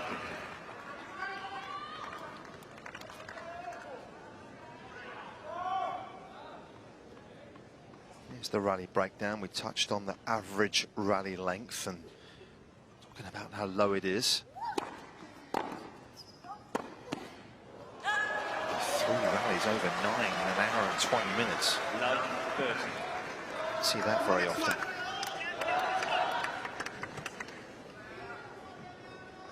Yeah, but Qinwen, the moment she extends the rally, she is winning 16 out of compared to 10 on the other side. Yeah. When the rallies go over 5. And you can sense that, right? Whenever it seems like it's going into a rally, that Qinwen seems to have the upper hand here.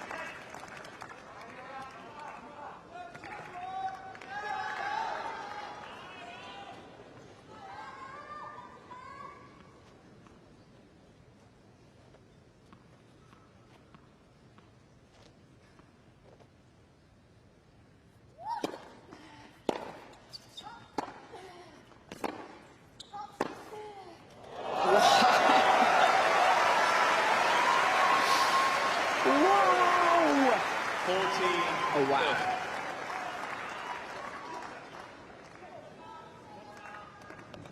Just blitzed by the Chinese this. Well, it did look as though she was entirely set, but... Yeah, and I thought it was actually a really smartly played point by Qinwen with the going through the center, then back behind her, but what a response. Blistering forehand down the line.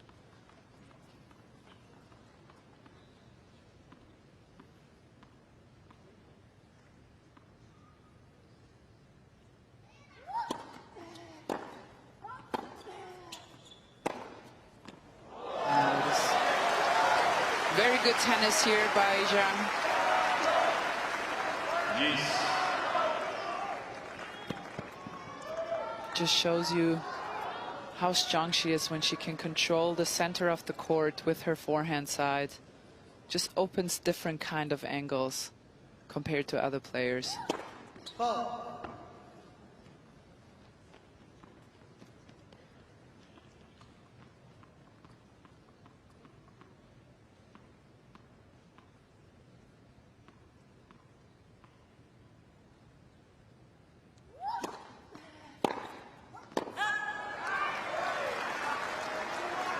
Advantage.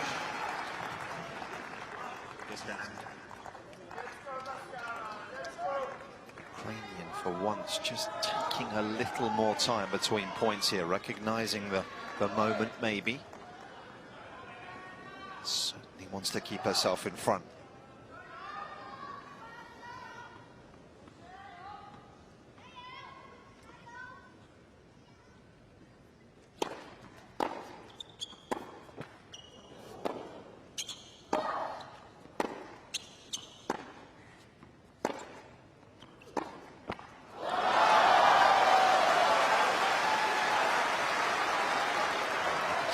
Telling herself to get up the court, but it's not always possible, is it? That was a heavy ball, something we've seen so consistently from this lady.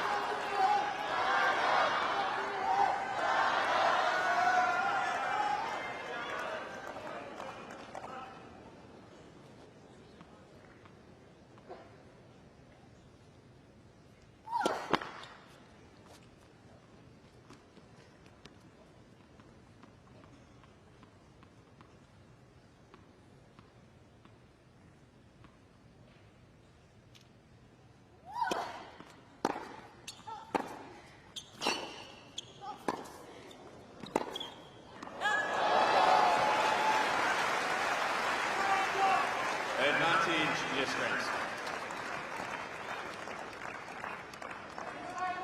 Every rally is like a tug of war, isn't it? In terms of who's able to get ahead early and take charge.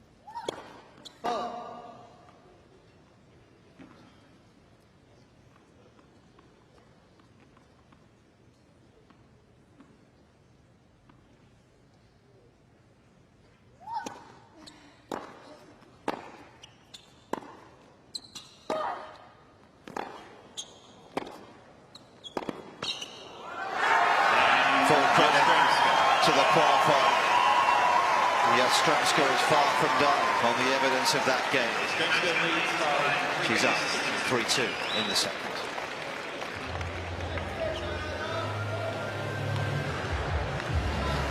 Yeah, two very Yastremska games. Yeah. With a lot of blistering winners. Few unforced errors, but if she can keep the winner to error margin just slightly above, it doesn't even have to be a lot, just slightly, because the opponent will rush, will try to make something happen. Then we can really see how she came through so many matches, and you touched on it at the very beginning. She has beaten all top 50 players to get to the stage. Yeah. Every single player she's played here. I'd be surprised if that's happened that frequently as well. I actually have the stat on that. I will give it to you. But give me 3 minutes.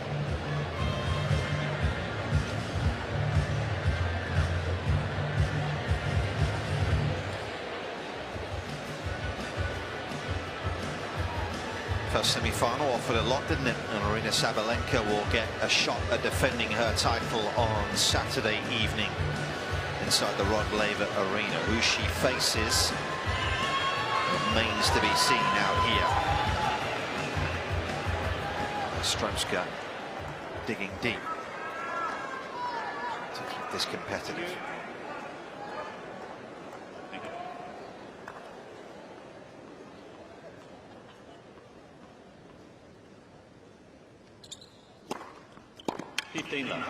Are you ready for this, Nick? Oh, well, you sort of built it up, so I'm ready, Petko. In the past 4 decades, Dayana Yastremska would become only the 3rd player to reach the Australian Open final via 6 victories over WTA top 50 ranked opponents, after Martina Hingis, 97, and Dominika Cibulkova, 2014. That's good perspective as well, in terms of, as you say, just the level of opposition that she's had to beat so far. And the ironic thing is, she's beaten the majority of them in straight sets, where it was in qualifying, where they were ranked a little lower. It was all 3 sets. But as we know, the depth of the game these days is exceptional. 40 love.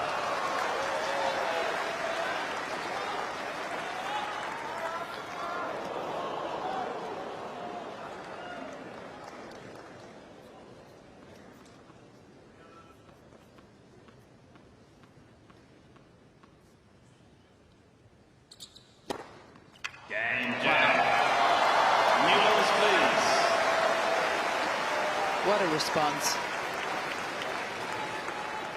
3 games. And after those couple serves, just a little smile from Yastremska up to her coaching team. That is something that she mentioned in her press conference the other day, of how much she has been enjoying the moment, and that's what has gotten to her this stage. So I'm wondering if that's just going to loosen her up a little bit, now serving with new balls, but it's good to see that she's still enjoying this moment out here, even though she's down a set.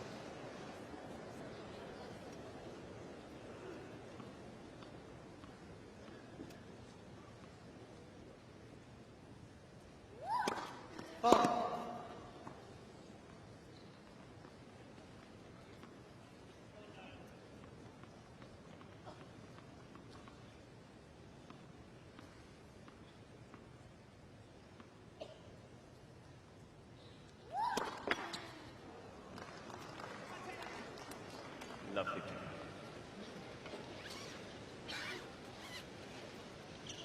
New balls in this game. She didn't know, or just feeling as though she needs a slightly tighter tension.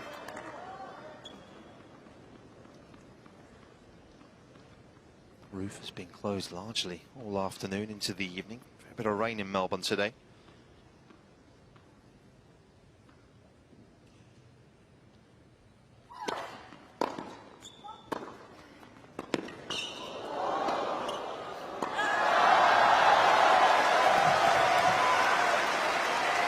Just see, maybe for the first time, a deceleration on that wrist and on that swing from Yastremska. Doesn't feel particularly comfortable with those slice shots that Qinwen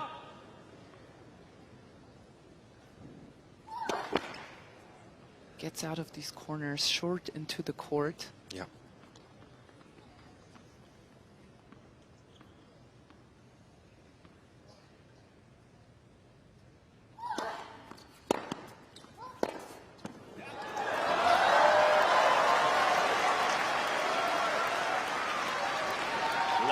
Cracks appearing in Yastremska's game and emotions.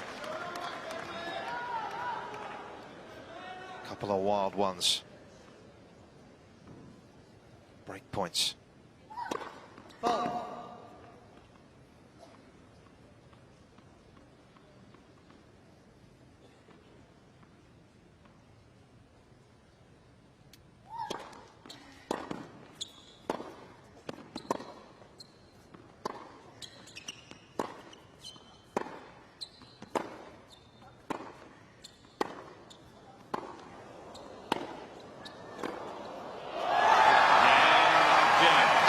In a row for the Chinese, who is now a set and a break to the good in the second of the semi-finals.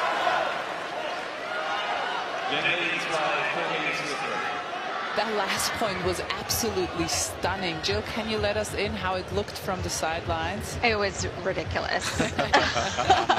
I'm sitting next to Renee Stubbs, and we both just had our hands in the air. You've got to be joking. I mean, the way they were picking up the ball up and the power off the ground is just exceptional. It's hard to keep track of with the ball going back and forth. It was just outstanding.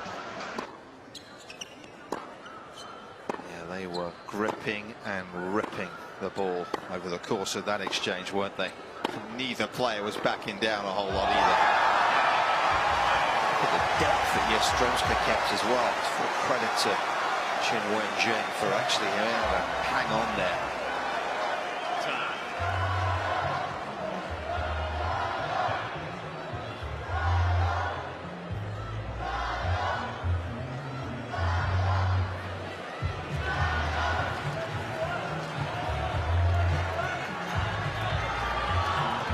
Breakthrough season really came in 2022 for Qinwen Zheng. She moved from 126 in the world up to the top 30. Last year was a year of consolidation, keeping herself in that position.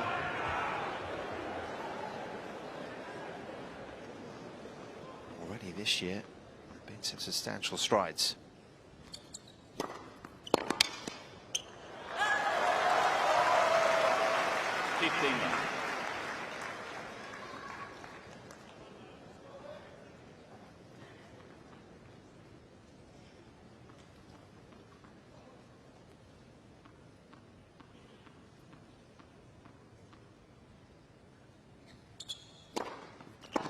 30. That shudders to think the impact this could have back in China as well, and some of the numbers that might well be watching on Saturday back home if she is to reach the final. We know the sort of pull that Li Na had when she was reaching those major finals.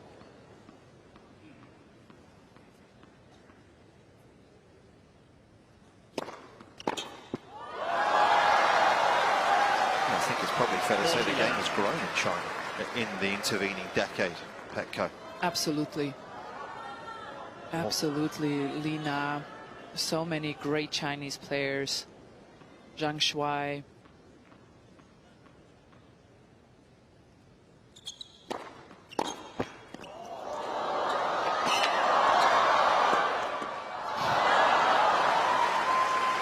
It really helped grow the game, and now also on the men's side there are coming more and more Chinese players making strides. Zhang Zhizhen.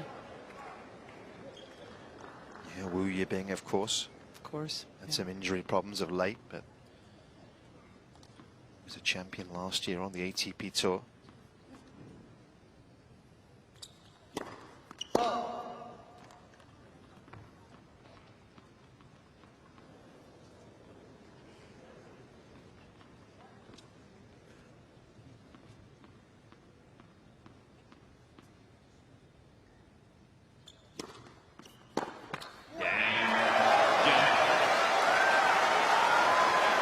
And she did the same thing yesterday, did Zheng Qinwen. When it came crunch time, she made all her first serves, she remained extra calm, and she made the right decisions. 5 games. And so has she for the last 3 games. This is some very, very impressive stuff. She seems like she's been around for 20 years plus. And this is only her first semi-final and the second time she's been into the second week of a Grand Slam tournament.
Quite have the sort of control, did it, in terms of just the feel on that one, or the feet just seem to be a little slow to it. From Yastremska's perspective.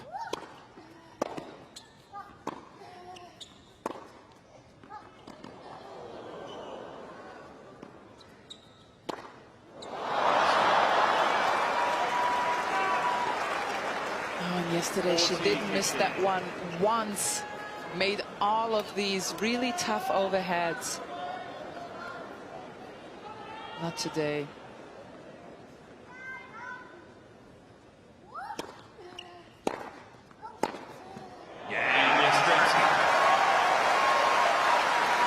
One last chance for the qualifier here. She needs a break to keep herself in, the Australian.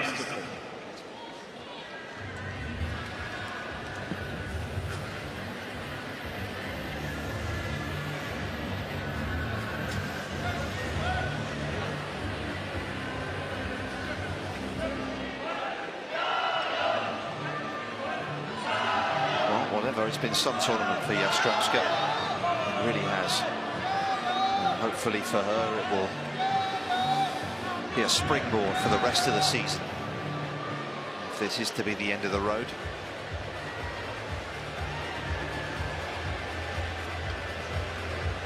Hopefully with a newfound attitude at times, as you touched on, Petko, perhaps has been her own worst enemy to an extent sometimes. Obviously, it's been so difficult with all the personal problems she's had to deal with, but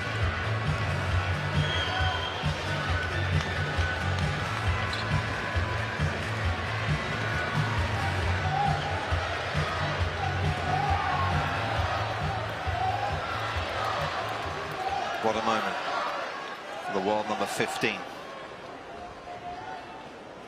Serving to take herself into her first major final.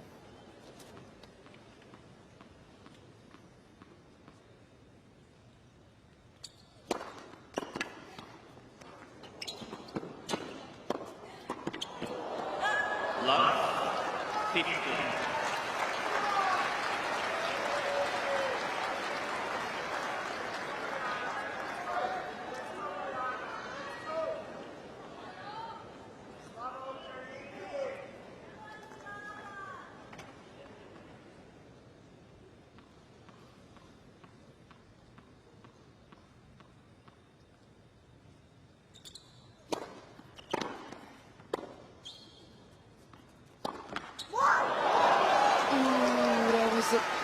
An opening right there. 15. And you can hear the audible "come on." The Qinwen here knows how important that is.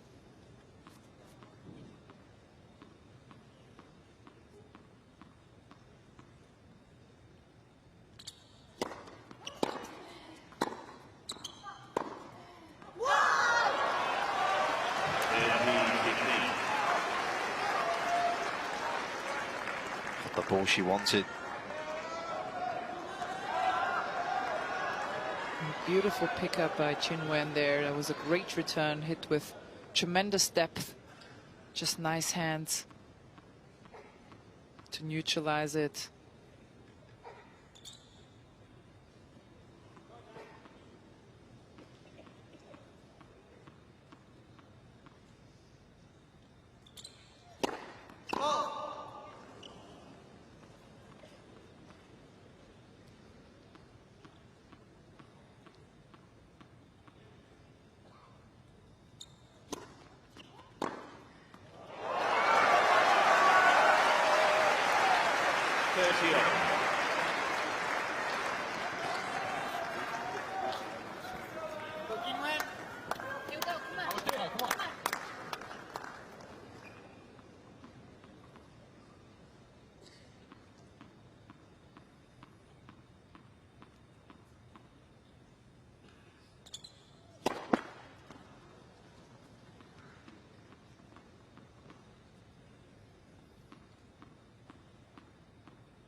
Just twice the shot that got her here let her down, that backhand down the line. But of course, it has all to do with Qinwen's defensive abilities today. It's taken her to match point.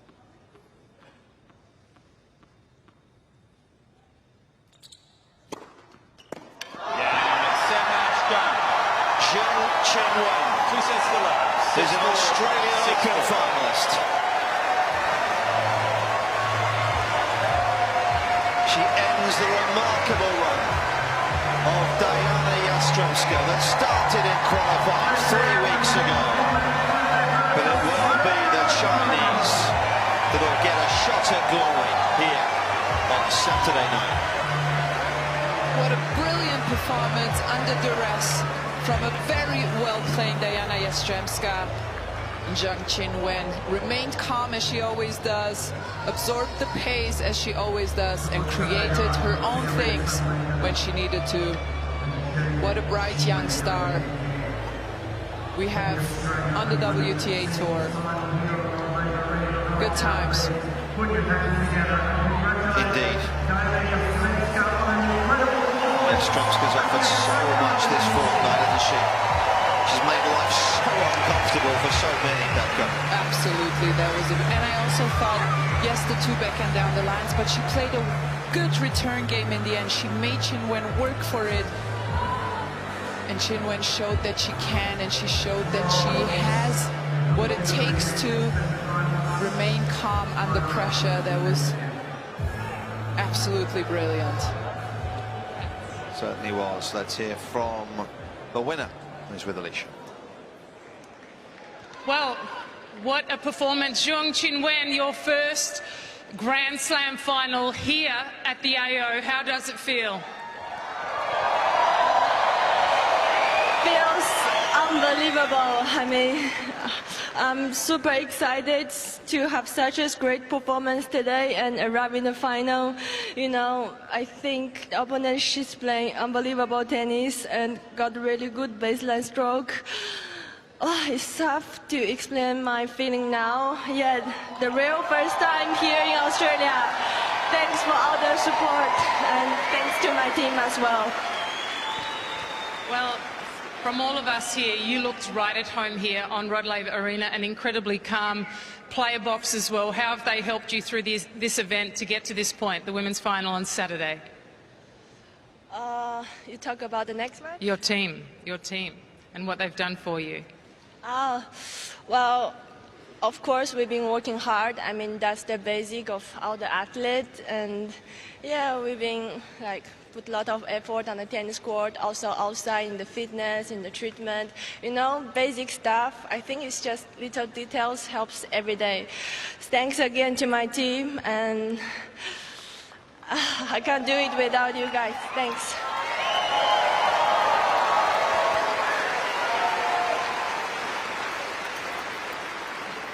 You have so much support here in Melbourne, in Australia. I know so many Chinese fans here. But would you like to say...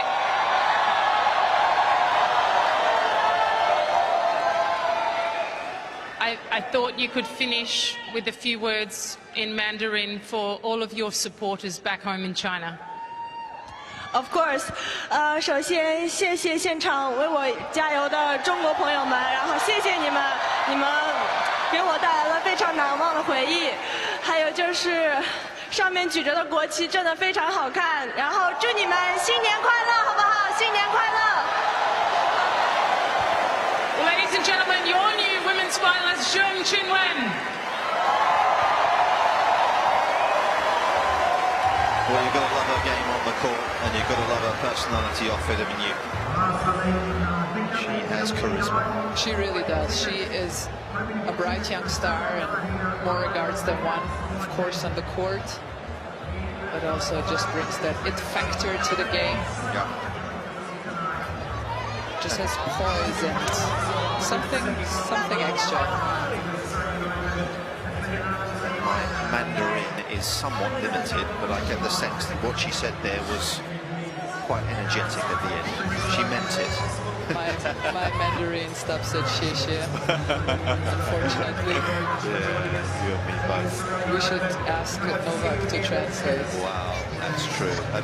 That kind of goes for any language though, right? I mean... Yes, exactly.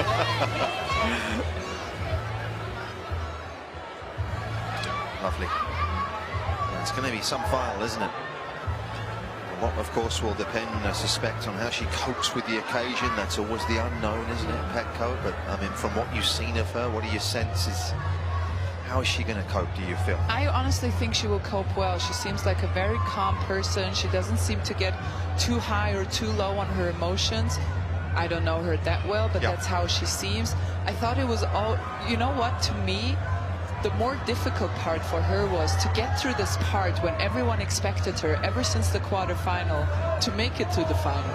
I think that was the much harder part, to have so much pressure on yourself when you haven't been to these stages in any form or way on a regular basis at all. And now this is a bonus. She can only win. She's playing, at the moment, the best player on the tour.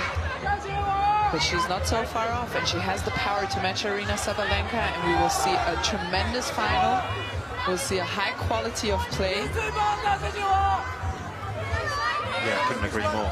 Two excellent semi-finals this evening as well that end just 20 minutes before the day of the men's semi-finals, and this is what we have in store under the lights, of course, on Saturday evening. The 12th seed will take on the 2nd seed here. And in the end, Nick, everything is fine.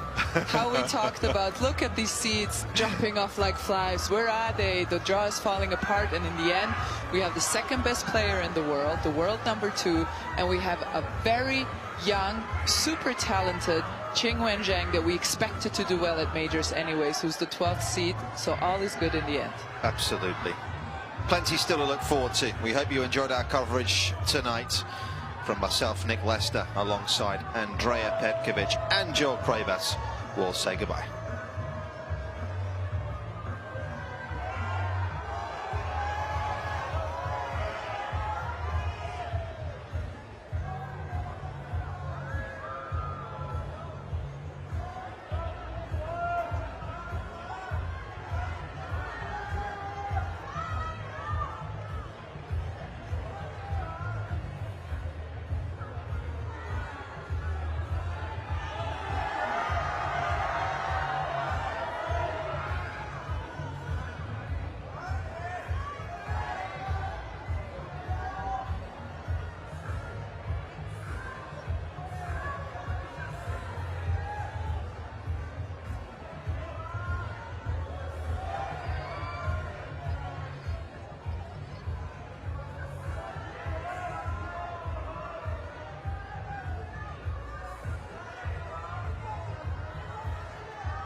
out.